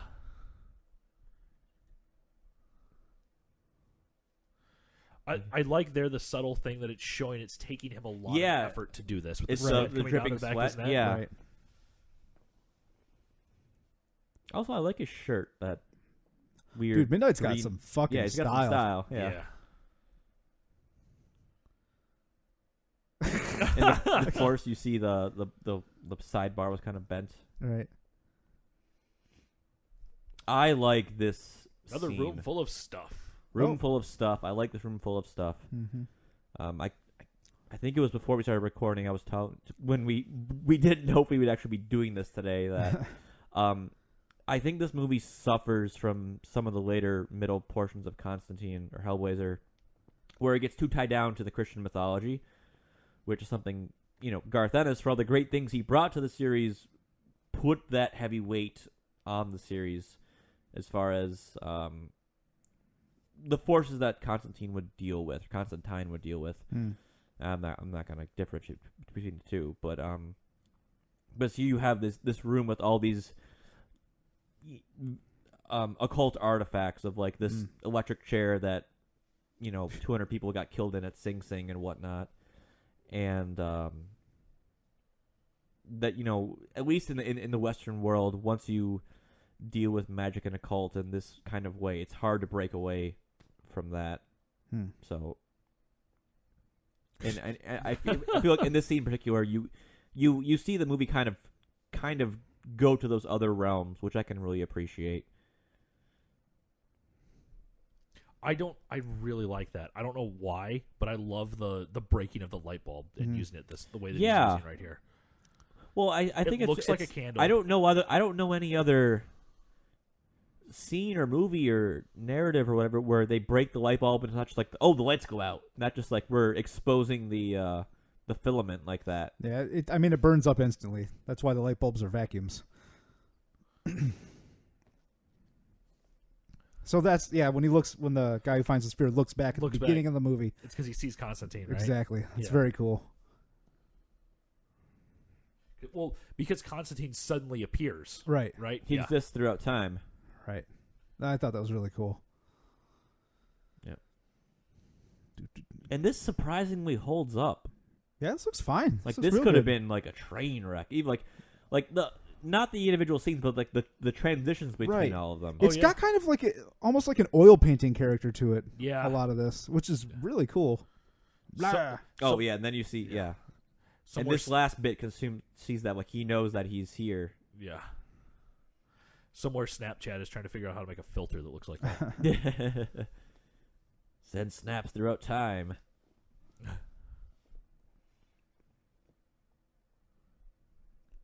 Remember remember me? me? Yeah, Yeah. I'm in this movie. Yeah, gone for over half of it. That's a weird transition of going like, hey, you're Papa Midnight to the diner where he's making shotgun shells out of gold.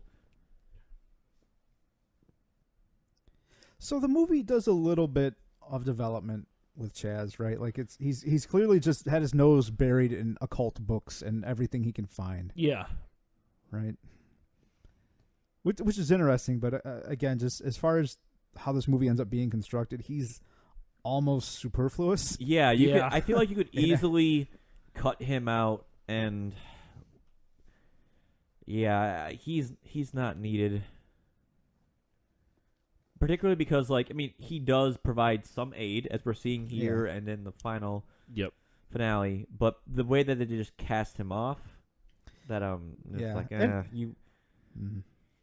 Yeah, and it's not LaBeouf's fault at all. It's just the movie isn't put together in a way that he's really needed. No, for what he is, he can do. You know, he fills the role well, but it's just it's a role that's not needed for the narrative of this movie. Like I was saying, like he's like a Robin who's just there for having Constantine being able to emote and provide exposition to the audience and to him because he's uninitiated of what's going on. Come on, yeah. But continues because Papa Midnight does what Papa Midnight wants. dude, I'd watch a Papa Midnight movie. So Papa Midnight is in the TV show, and he's really cool in that too. Is he? Nice. Yeah. Yep. Wings flapping. This is a cool shot. Yeah. Of the skyline of L.A. Yeah, and gives you have to hear the wings flapping, but it gives you clues about what's actually going on. Yep. Again, this movie, it's a 2-hour movie, but this movie is really tight. It keeps moving. Yeah, it rarely slows down. Yep. There are a few bits of You realize that like she was carrying, or Gabriel was spoilers. Gabriel was carrying. Rachel I don't know her Weisz, name. whatever. Yeah, Rachel Weisz. I don't remember her Angela. characters. Yeah, Angela. Yep. Angela, and they're just dropping her the same way. Yep. Dropped her into the same pool her sister died in. Yep. Definitely gonna be Cardigan. Yeah. Thanks, Lenny.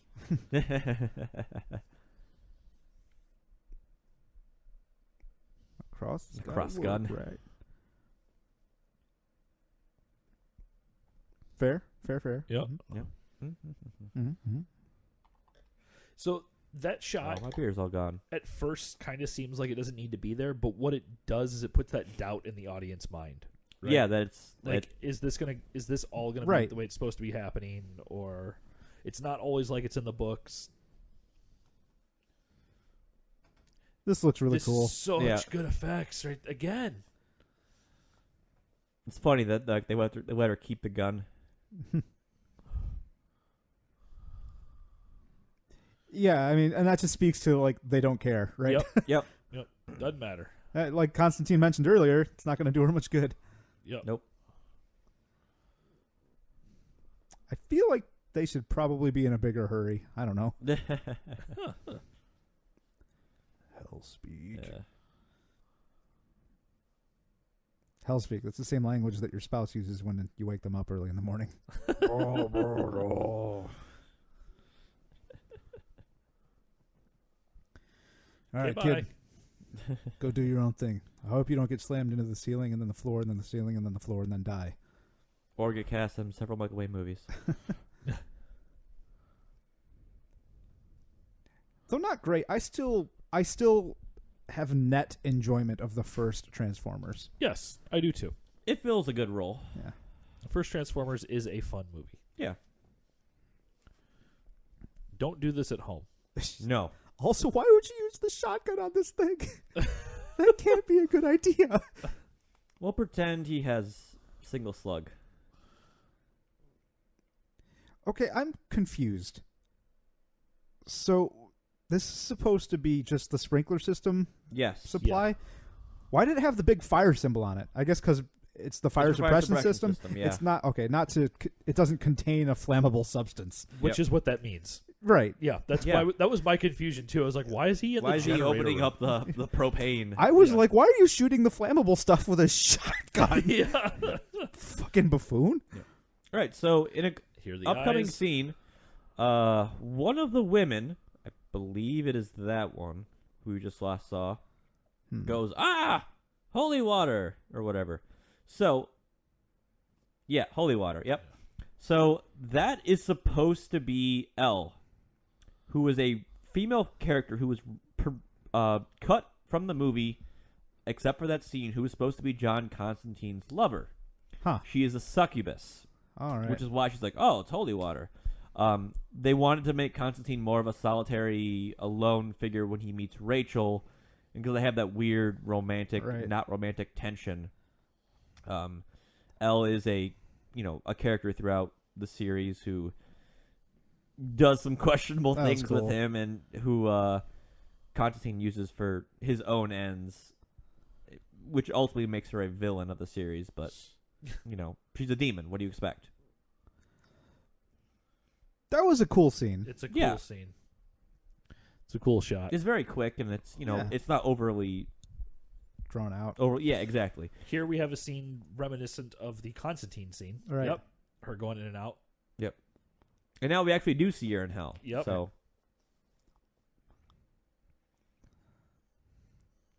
it's different because we don't see the demons crawling over her for like we did with John earlier. We see them kind of waiting at the cusp. Because we see the other one coming up. Yep. Which I wish they would have done a little bit more with this design. As opposed to just being the arch vial from Doom. I agree. I feel like this design would have been okay if it wasn't so similar to all the other demons in the shot. If there was something to differentiate them, I'd like that. Well, the only differentiation is all the other ones have no top of the head. Yeah. And that one's just like, oh, I have a head. So I would have liked a little more. Yeah, so I guess my point is either I would have liked the Horde to have looked different or him to have looked different. Yeah. Yep. And here she comes out with somebody in her. Looking very Linda Blair. Yeah. So I do like that they cut to the guy and he's died of his wounds now that he has fulfilled his mission. The demon has left him. Yeah. Yep.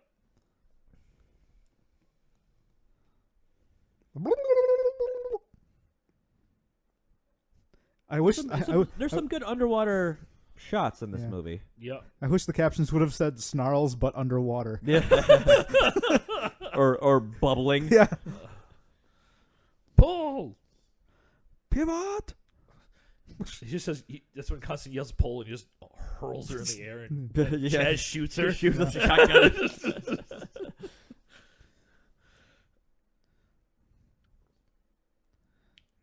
Mumbo jumbo. Mumbo jumbo. A little bit of an Evil Dead look to the possessed Rachel Weisz. It's very, you know what this is? It's very Deadite like. As I was saying, Evil Dead. Yeah. Yeah. Cool effects.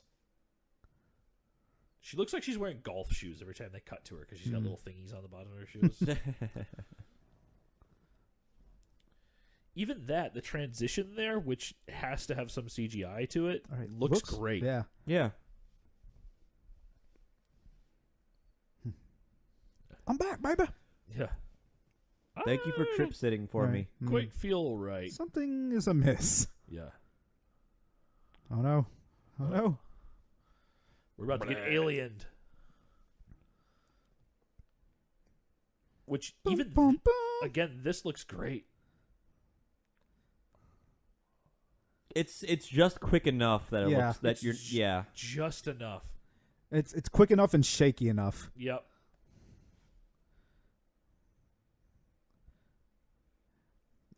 Get back in there. yeah. No, he wants her to get out of there, Ryan. Well, not that way.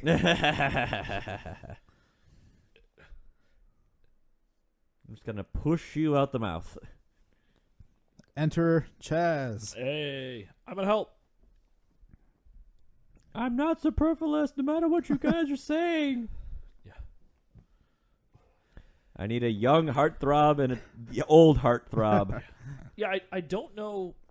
I don't know where you insert Chaz more into this movie, because, like I said, I think this movie's actually pretty tight. Yeah, when it like comes I to a don't. plot perspective. And I don't know if it's just the character in general is just kind of unlikable as he's acted, or if he just seems completely incapable prior to this and then suddenly is capable. But like you said, Ryan, he's supposed to be shown that he actually was paying attention and studying, right? So, Well, the one thing I can comment about Chaz in the comics is he's a bigger guy than John, so he's always like the muscle.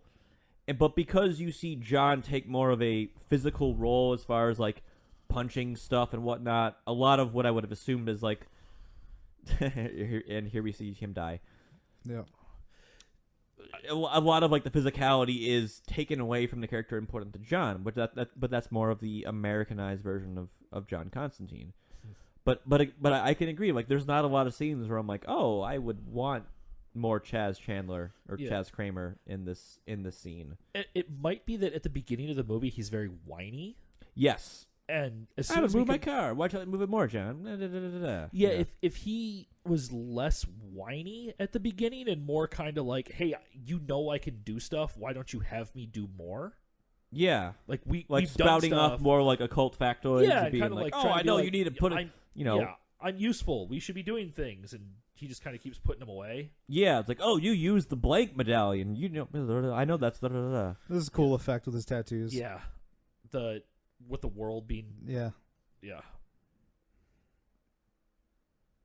See, this is my problem with the whole like half-breed thing. Like, if angels and demons could regularly cross over or whatever, like having that symbol that would just summon them from heaven or whatever, that'd be cool. Also, what the hell is going on with these pants that Tilda Swinton's wearing in here?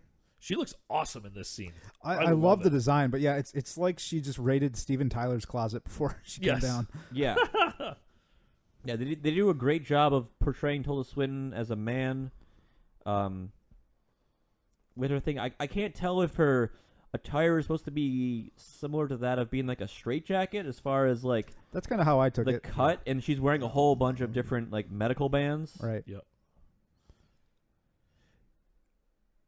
I do appreciate that, as twisted as it is, Gabriel has logic to what It is doing. Yeah. As an angel they're trying to do. I like that it plays off of the idea of jealousy between angels and humans. Yeah. And it kind of calls back to how in the comics, like, the powers of heaven aren't necessarily good. They have her little band say, sorrow and passion. Yeah. But, yeah, like, the forces of heaven are portrayed as more of, like, a fascist kind of control over humanity. More of a lawful evil, if you will, while the powers of hell are more of a chaotic evil. Like that, the you only when things are horrible do you find your nobler selves. Like it's a terrible, but Right. like there's logic behind what's going on. It's Yeah. not. She's not just yeah.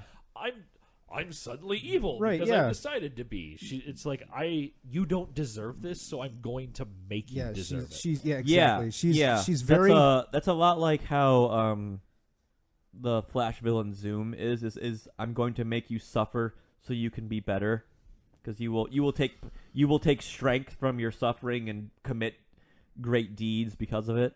Jigsaw. That's yeah. The essence of Jigsaw, really. Yeah. Fuck, I forgot what I was going to say. Oh well, I'll come back to it. No, it's cool. Weird pants. Oh yeah, no. So Tilda Swinton's character, so Gabriel, one of the things that's really driving her is just the complacency of humankind, right? Yeah. That's a cool shot. Yeah. what I like there is similar to Constantine being tired of what's going on in the world. Gabriel is also tired of what's going on in the world. Yeah. So you have adversaries that are both tired of the same thing, but for different reasons. Right. And it's a cool reveal too. That Gabriel is actually the one driving all of this, because they've been. I mean, there's been hints at it. There's been the flaps of the wings, and then how you saw Balthazar kind of fly away. Yeah. With the wind. And you. Because you assume it's Mammon. Yeah. For most of this, right? And they play with you, right? So, yeah. So they show, like, they hit you over the head with a hammer once you'd seen the movie, that realizing they're like, it's Gabriel, it's Gabriel, it's Gabriel. But they're subtle in the way that they do it if you haven't seen it, and that you hear wings flying, but that could be anything. They both have wings. There's a huge scene in this movie of all these flying demons. Right? Yeah. So it's like, oh, there's wings, and the first thing that your mind goes to are the wings. It's the devil. It's the wings that you saw earlier right. in the movie. Because they came after Aunt Angela already. Right. So ambiguous by design. Yeah. The way that her clothing is layered, it makes her look flat-chested like a man. But from that previous shot, if you could see the multiple layers, you could tell that she does have breasts. Yeah. But she is, small-chested, but... She's androgynous, which is super cool. Awakening rage.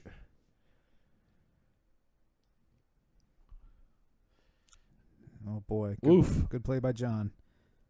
Yep. It's good that it's the frame moves so that you don't have to show this. Yeah, you don't. That when a movie can imply that acts like that are happening without physically showing to it, that's a good filmmaking. And I'm also, I mean, simultaneously, I'm an advocate sometimes for just straight up showing. Oh yeah, the violence right. And gore of a certain scene, you love the gore. You love the gore when it has its place. But things like this, typically when there's a close up of just an injury like that, it always ends up looking really bad. Going back to a dark song. There's an injury in the movie that I had heard about that it happens, which I'm like, oh god, that's going to be like very, very gruesome. But when it happens, they don't show it happening, and there's no sound, so it's all just physical reaction. And I'm like, very, very powerful film choice. Huh. I'm not going to say what it is because I want you guys to watch that movie. This is awesome. This is cool, and what I like here too is that, again, they're playing with you, right? So before all of this has happened, he's complaining to God that he's not welcome in his house and everything else.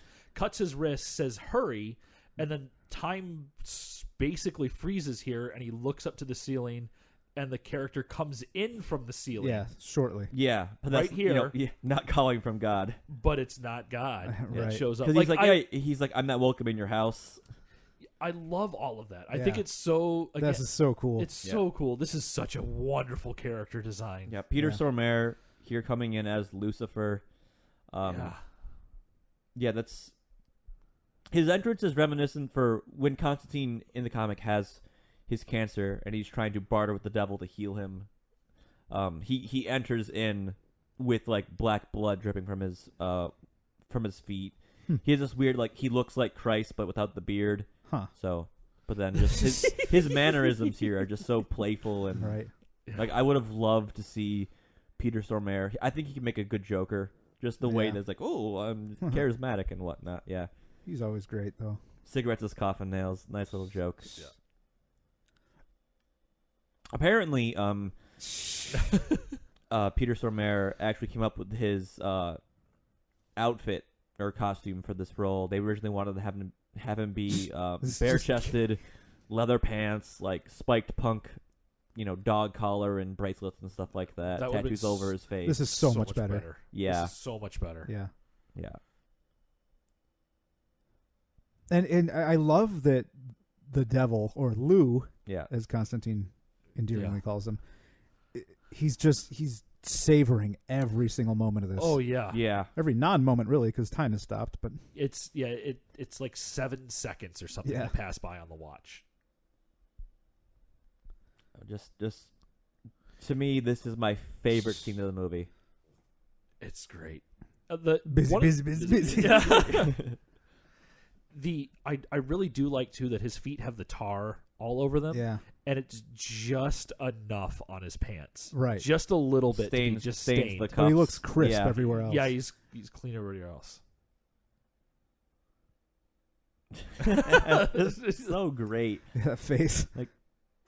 They cast him in Red Alert 3. I think he's like the Soviet scientist who develops time travel and just enough charisma for that Oh yeah, series where they have ridiculous actors or whatever. Like I want more of him. he's so good in this. Again, right there. He's lived in this world. They've talked to each other. Right. He's tricked him before. So when Stormare leaves the scene very shortly here, it's great how just deeply feral he appears. Yeah. It's Yep.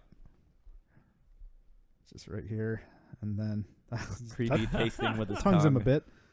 Yeah. Yeah. The quick away like Yep. that too. Yeah. They This have the is spear awesome. of destiny. Trailer shot again. But that's the thing, though. Like in a movie that's so visually awesome, there's so much to deal with, to draw from for a trailer. Yeah. This is really cool.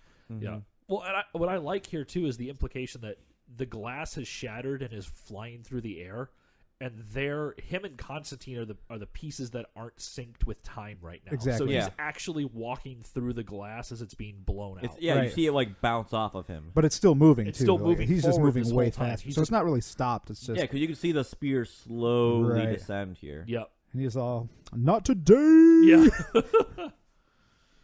Good makeup. Yeah. We have another really cool shot coming up here. Bang. Gabriel's face here is great. Uh-oh. The way that the wings kind of retract, kind of in fear there. Right. Yeah. Like a tail between the legs kind of thing, right? Yeah. Yep. And this. That's cool. That's so cool. And it's funny, just, yeah. Ooh. Gabriel's like, oh, yeah? It's like little horn. That's a nice little insult. Yeah. Yeah, Stormare just got these really good facial tics that Yeah. make him very well suited to the role. And Gabriel's like, well, I guess I won't I'm gonna smite you. release the son of the devil. So- Oh, this is such a... You look at him Yeah. chew the scenery, man. Yep. Chew the... He's like, nah.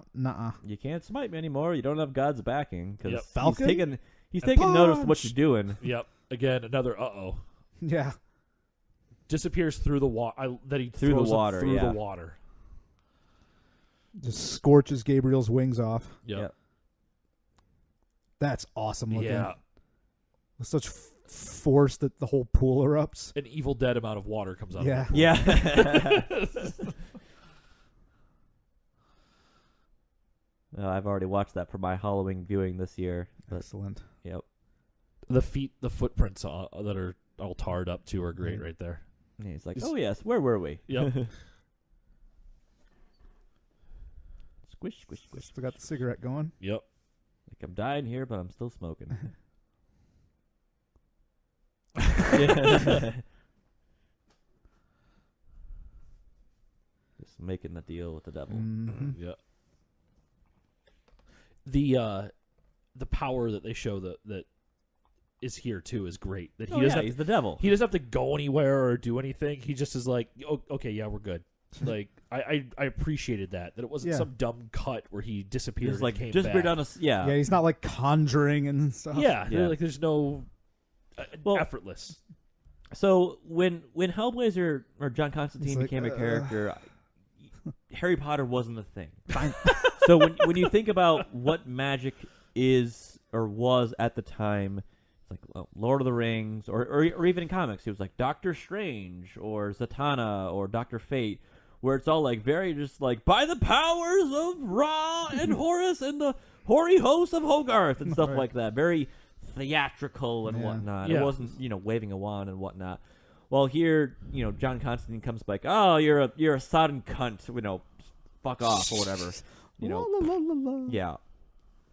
So it was very much just like I'm against the Oh, this is so cool too. yeah. This is a great scene of him dragging the hit the corpse. dragging Constantine off in the physical realm, being like, no. So it was very much. I lost my train of thought, but it was very much against of what magic was. Mm-hmm.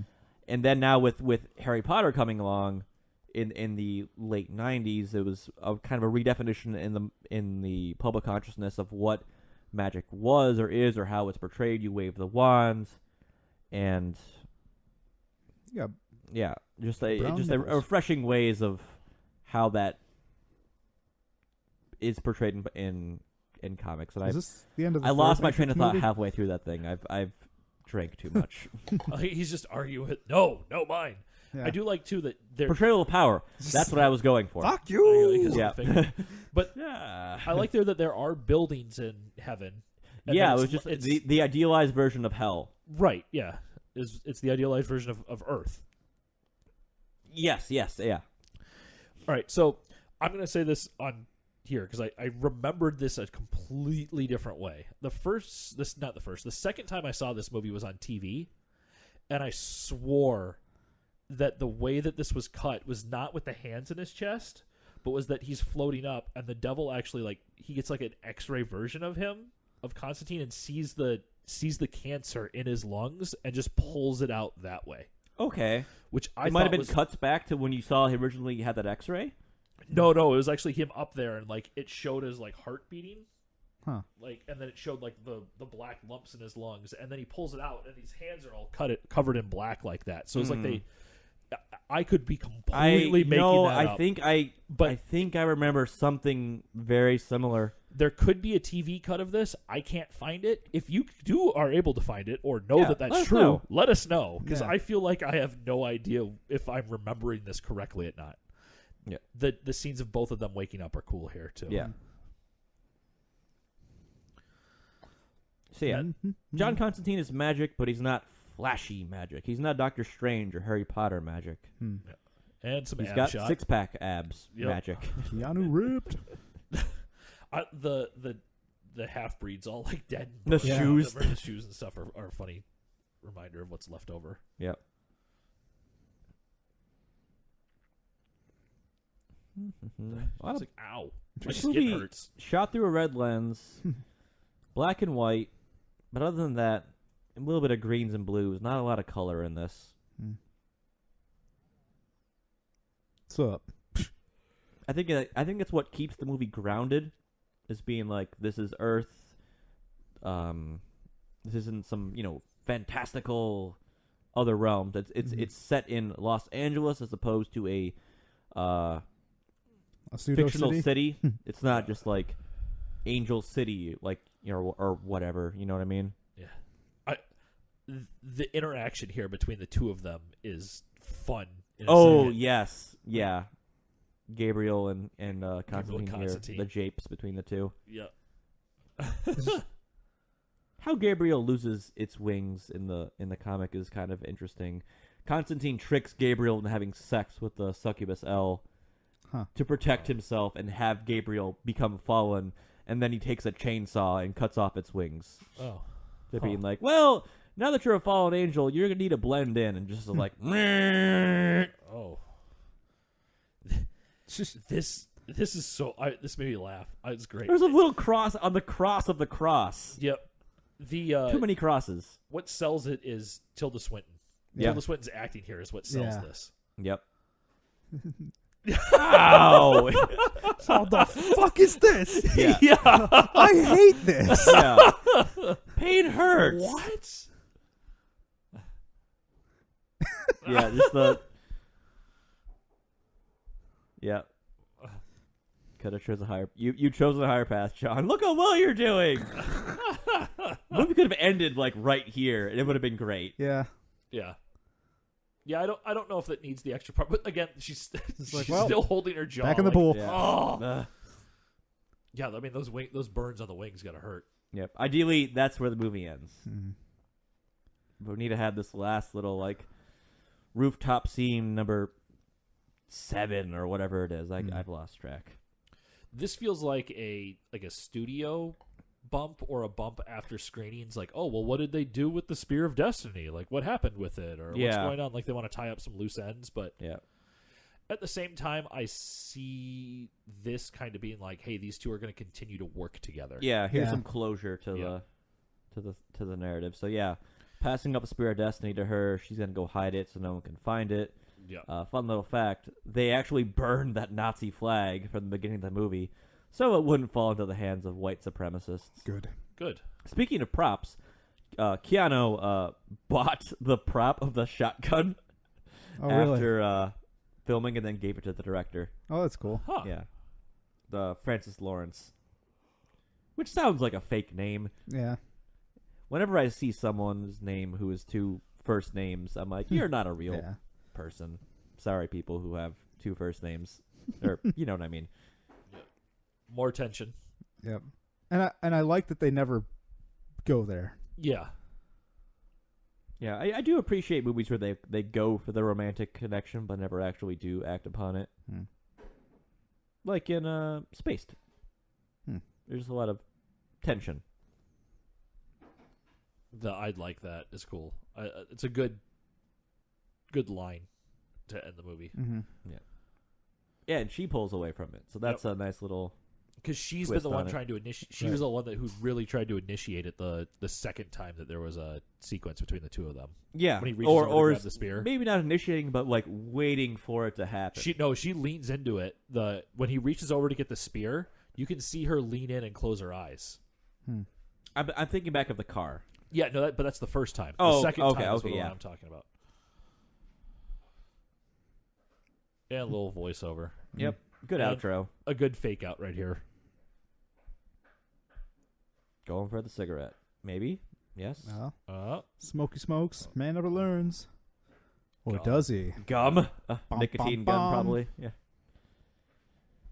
And there we go. There we go, yeah. Das ist Constantine. Das ist Constantine, yes. Well, that's the end of that. So, view again, brew again. Would you guys watch this movie again? Would you guys drink this beer again? Ryan, we'll start with you. Well, I'll start with the beer, get it out of the way. It's okay. I think this is good. I don't think there is a single special thing about this beer. There's just way more interesting stuff that I would rather be drinking, but it's good. But to me, and it's been a while since I've had the Deschutes Black Butte, but that's kind of all I taste in this. I'm okay with it. I'm fairly ambivalent. View again, as is probably obvious, I actually really like this movie. And it was kind of a fun one for me to do, though, for the show, because, again, when I first saw this, I was actually like, man, this movie wasn't anywhere near as good as I wanted it to be, blah, blah, blah, blah, blah. But I actually appreciate it a lot more now. I like this movie quite a bit, actually. Well, lots of cool stuff. It's pretty. Good casting. All right, yeah. I'll go next. Brew again, yes. You don't see a lot of Schwarzbiers on the market. They're kind of more of a niche-y thing. They're not, they're not as distinct as a Rausch beer will have you, which I feel like people have that beer and they're like, oh my gosh, what is this smoky, delicious flavor? Mm-hmm. This is kind of more of a subtle thing, kind of more accessible, but less overpowering on the palate. View again, no, unless it's the Peter Stormare scene at the end. This movie has some interesting visual things, but overall kind of sits in the TNT realm of movies for me. There are other occulty kind of things I could watch if I wanted to, or I'll just go read some Hellblazer if I want this kind of story. The actors do well. But this movie, I will say, the casting is very well. Keanu Reeves does fine for his role. Tilda Swinton and Peter Stormare are the standouts as far as the people in the movie. Papa Midnight as well. But other than that, it doesn't strike any home runs with me. But isn't offensive to the senses, as you'd expect from me. But yeah, James. Brew again, I'm going to agree with you, Ryan. I don't find anything We've all been kind of Interesting. lukewarm about it. Yeah. about it. It's to me it's interesting coming from a beer that's supposed to be like a 30th anniversary kind of thing. You'd think that they would have gone for something a little more Memorable. Yeah. Well, that's the hero thing. So Deschutes is a rather large brewery. Bell's very, very large brewery. If they want something that they can send out far and wide for everyone to drink, I can maybe understand it. It's not. This was like $9 for the 6-pack. So it wasn't like it was a 30th anniversary beer, but it wasn't like a $14 4-pack or $18 4-pack kind but of like, beer. isn't that the time you put that out? Fair. I mean, it seems like if you're going to make a big deal about this, like collaboration and 30th anniversary, and we're working together and doing everything, that you wouldn't just make a beer that tastes almost exactly like a different beer you make. So it's not. I mean, it's not bad. It's not bad. I it's really expected not. way more out of it. Is all it was. That's a fair. Yes, I actually watching it again in quick succession. I liked it even more this time because I could pick out a lot of the smaller things that I wasn't really looking for before. Mm-hmm.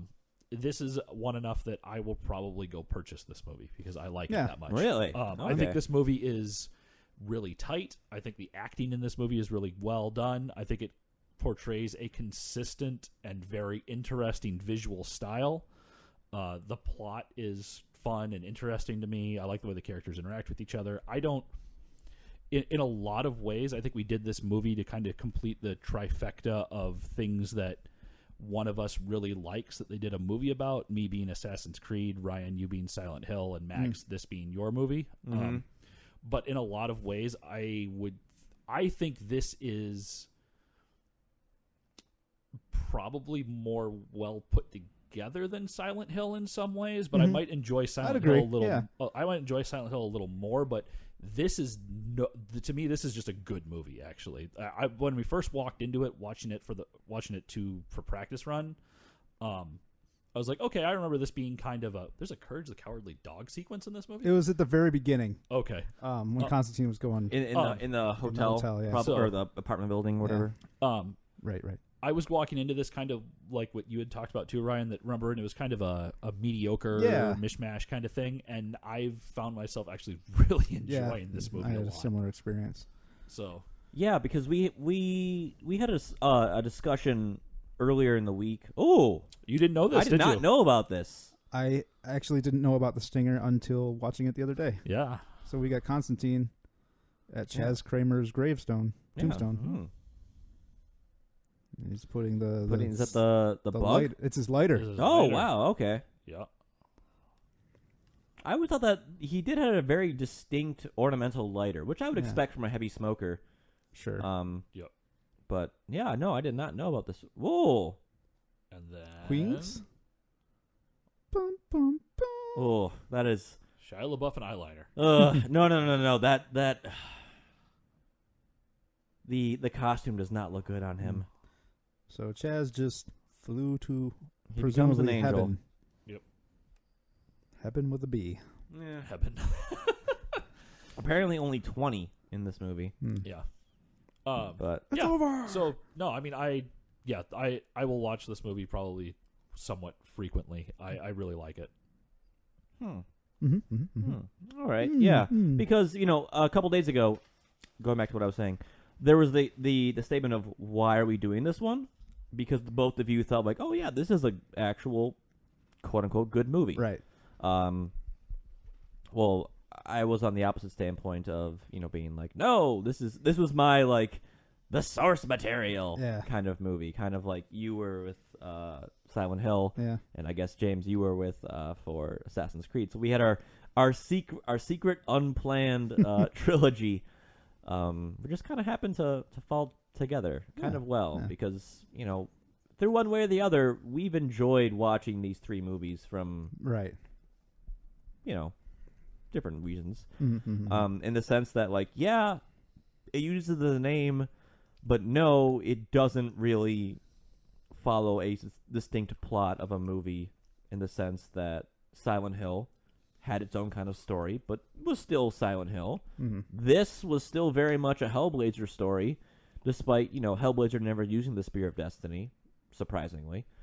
And Assassin's Creed not taking the plot of any of the 7,000 games that series has gone through, but still, feeling like an Assassin's Creed story. So, just, I think just like a good display of movies or stories being able to fit within a franchise without being beholden to it. Right. Agreed? Disagreed? Yes? No? Yeah, I think that I will say I think the plot of Constantine and Silent Hill, those plots are much better than the Assassin's Creed plot that they put together. But outside of that, yes. I will say that the reason I think Assassin's Creed falls from the comparison of the others two is because Assassin's Creed has to deal with not one but two narratives. It has to deal with the past and the present.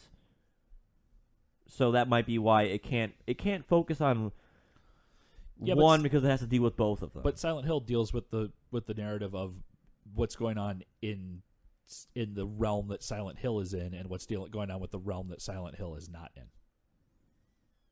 Okay, yeah, that's a good counterpoint. My counterpoint is the second plot line of Silent Hill is mainly just for exposition in comparison with Assassin's Creed, maybe. But it's less. I mean, I'll admit it's less complicated, but they both have two things to deal with. Yeah. One also thing for separate actors. It's a completely separate. Yeah.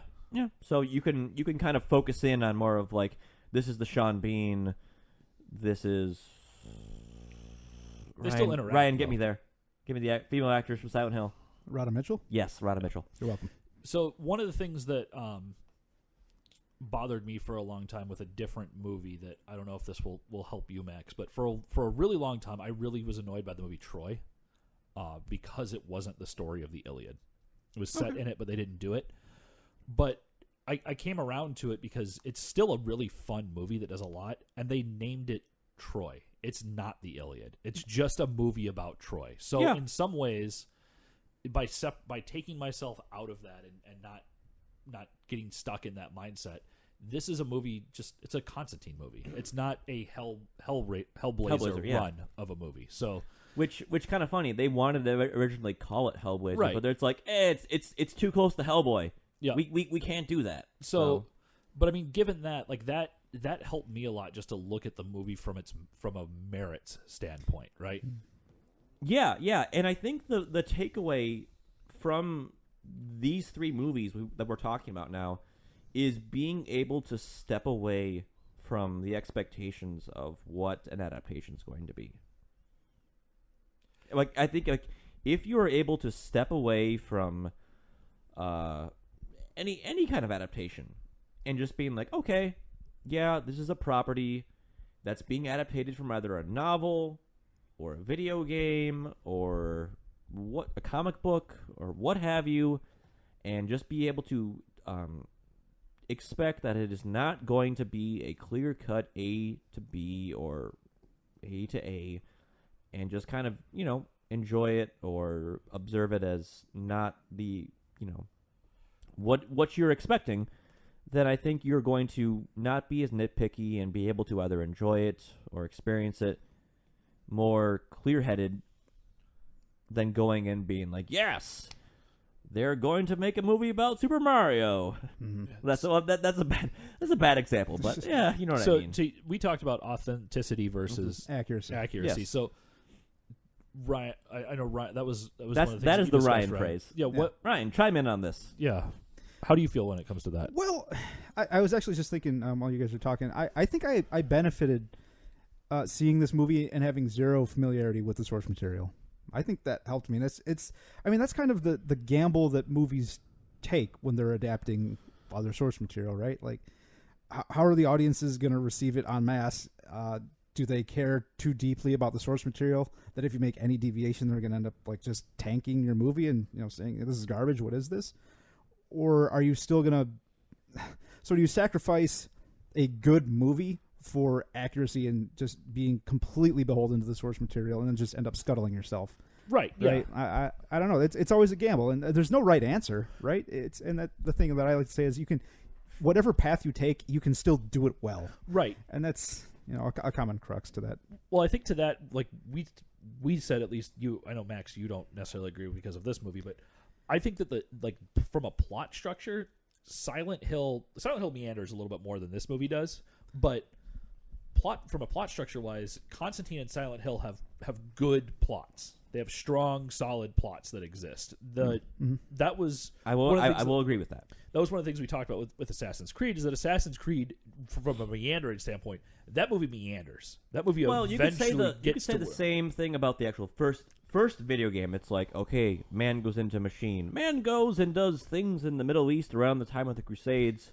Right, and why? Question mark. Well, you'll find out in the last 15, 20 minutes. But that was a big criticism of that game, was that it became repetitive and didn't mean anything. So right. I think that that's where, to your point, Ryan, both of these have the bones of good movies, right? Yeah. Constantine and Silent Hill have bones of good movies upon which the themes and plots and characters of these IPs are not necessarily not put in, because it sounds like they had a movie and then they just stuck these things on there, but they're grown from they're built correctly, and that to me is where, to your point of authenticity, in order to make a good movie that is authentic, you have to have a good movie to begin with, right? Yeah, because even if you have a movie that is narratively weak and then you try to be authentic to it, I think you lose or you even just try to be just authentic, not even just straight up accurate. You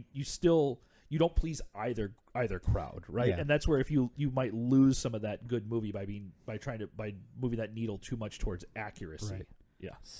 It's kind of a dragon. Yeah, jack of all trades, master of none thing, right? Yeah. You're spread so thinly that the end product is just not good. Yeah, yeah. So, and I think when you start talking, particularly when it comes to comic books or video games, right? You in those mediums, modern era stuff at least has become so big and so out there that it's really hard to make a movie that captures the visuals that these things exist in, right? Whereas I think with novels remain that novels can have huge things that's always been a problem with novels, right? Novels can a writer can make something as ridiculous and big as possible because the words remain the same size. That's not an issue, right? And comics have gotten to that point where that becomes a problem, where artists are like, you can write the plot to a comic book and then I have to draw it, and it takes me 15, 20 times as long as it takes for you to write it. And video games are getting to that point now where they can come up with a plot for these things and these big battles, but in order to capture it visually, they're coding and compiling and coding and modeling and all this stuff. And all three of those mediums now have reached a point where the visual aspects are taking forever to catch up to it. Because before, if you had video games, you just kind of it was oftentimes just a more toned down representation of what would be going on, right? Right. If you're even the original Final Fantasy had some pretty big epic things that were going on. I'm sure it took a very long time to code in that. Final Fantasy: The Spirits Within? No, the games. Excuse me. I thought you meant the Final Fantasy film, like the NES and SNES ones. SNES, and even Final Fantasy VII. They had a lot. I'm sure those took a long time to code, but they relied a lot on you looking at those things and kind of expanding upon it in your imagination, right? Like they'd show one of the weapons or whatever, and they'd be huge and big, but they'd show it to you for 30 seconds or for 3 seconds, and then you'd be like, okay, I've got it in my mind, I know how big it is, and then you'd fill in the fight from there because you're fighting it. So. Yeah, I think that's a lot of just the technological limitations, and as technology has progressed over the last 20 years or whatever, it's harder, we become much more critical of how things are transported from A to B because of what we are shown based off of what technology can show in those original right. Well, original depictions or such. That's like exactly what I'm saying. It's a lot. It was a lot easier to adapt a big fight or a big battle or something from a video game 15 years ago than it is today. Yeah, because that exactly. that video game has already defined it for you. And in order to recreate it on the film, it's going to be really expensive or really time-consuming. Mm-hmm. Yeah, like agreed. Like if you do any comic book movie after 2008, in comparison with beforehand, it's gonna be much more nitpicked, criticized, beamed down upon, because that was the year that people in as a whole were like, wow, those can be actual good, successful movies without being, movies for the fans of the source material. Yep. Iron Man, Dark Knight, Hellboy 2 to a lesser extent. But then, when you had movies like Constantine, Blade, which may not be, The first Blade's a good movie. Yeah. No, but I'm saying, like, they might not be, they're much lesser known properties to the general public than the movies that have come after 2008. Yeah. Yep. So, but this episode went a little, I guess, differently than I thought I was going to. Like, the more I watch this movie, the more I'm like, okay, yeah, it is what it is. Mm-hmm. It's not, what I would have want from a Constantine movie, but it doesn't need to be a movie. It works better as a TV show, like we've talked about. Like, Constantine, Hellblazer, whatever. When it in its comic book forms, it has its 3-issue arcs. It has its sometimes much longer arcs. But to me, I find myself enjoying the comic the most when it's just 23 pages, maybe 30 pages for annuals, one and dones. Just here's a scary junkyard dog possessed by a spirit of a vengeful cop, and John has to deal with that. And it's just fun, and it's ridiculous, and, here's some commentary on the British political system of the 1980s and the prison conditions. So, fun like that. We're going a little over long here. But yeah, I want to posit a question to you guys. So, as a movie, how do we save Chaz? Like, how do we make Chaz? How do we care about him? And for me, I think that you remove him from the movie. Well, I haven't seen the TV show, but I think and you kind of mentioned this a little bit ago, James, is the movie starts off and Chaz is just kind of whiny. Yeah. And then at the end, it's like, oh yeah, look, he could be useful. Yeah. There's that whole arc that could have taken place for that character that may have been actually very entertaining and engrossing to watch. Yeah. But I think that lends itself more readily to a TV series kind of I agree with that platform. I think what it is, in all honesty, is that of all the characters in this movie, Chaz feels like the one who isn't developed yet. Yeah, totally, for sure. And that speaks exactly what you just said. But to boil it down to that, and that's why I said if Chaz would have been shown as more capable at the beginning of the movie, he doesn't have to go through character development. Right. He's just who he is. He seems like somebody who they're trying to develop through the movie. And this is a movie that takes place over the course of, 3 days? Yeah. Like, there is no character development in this movie from that perspective. Angela goes through some character development, but it's more of her believing things that she knew existed to begin with, right? It's her re-embracing who she knows that she actually is. Right.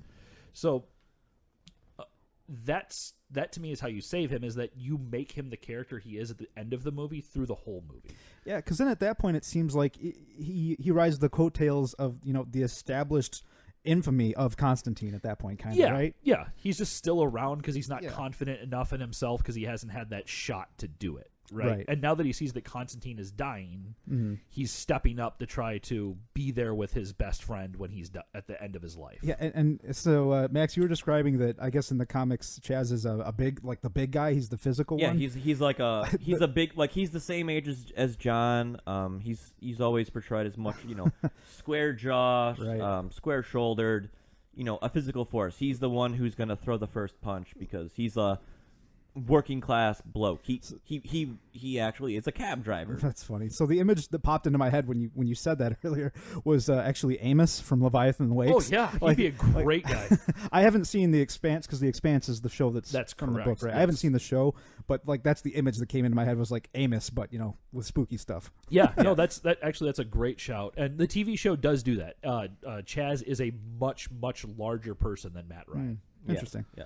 I mean, in regards to that, from what I have seen of the TV show, he does have a supernatural edge to him. Yep. Which is different, which maybe might make him a much more of a kind of a more interesting character, because when I think about this movie, Chaz is in the beginning, Chaz is in the end, but he's gone for most of the middle part. Oh yeah. Which He doesn't need to be there though. no, he doesn't need to be there. But that very much is, when I think about it, how he is in the comic. He's there when Constantine needs a lift to somewhere. It's like, John, why am I driving you to fucking Scotland in the middle of a storm? And he's like, because I need to be there. You owe me, Chaz. And he's like, fine, we're settled after this. And of course, he's never actually settled. You're never settled. Yeah. But yeah, he's there when he needs to be.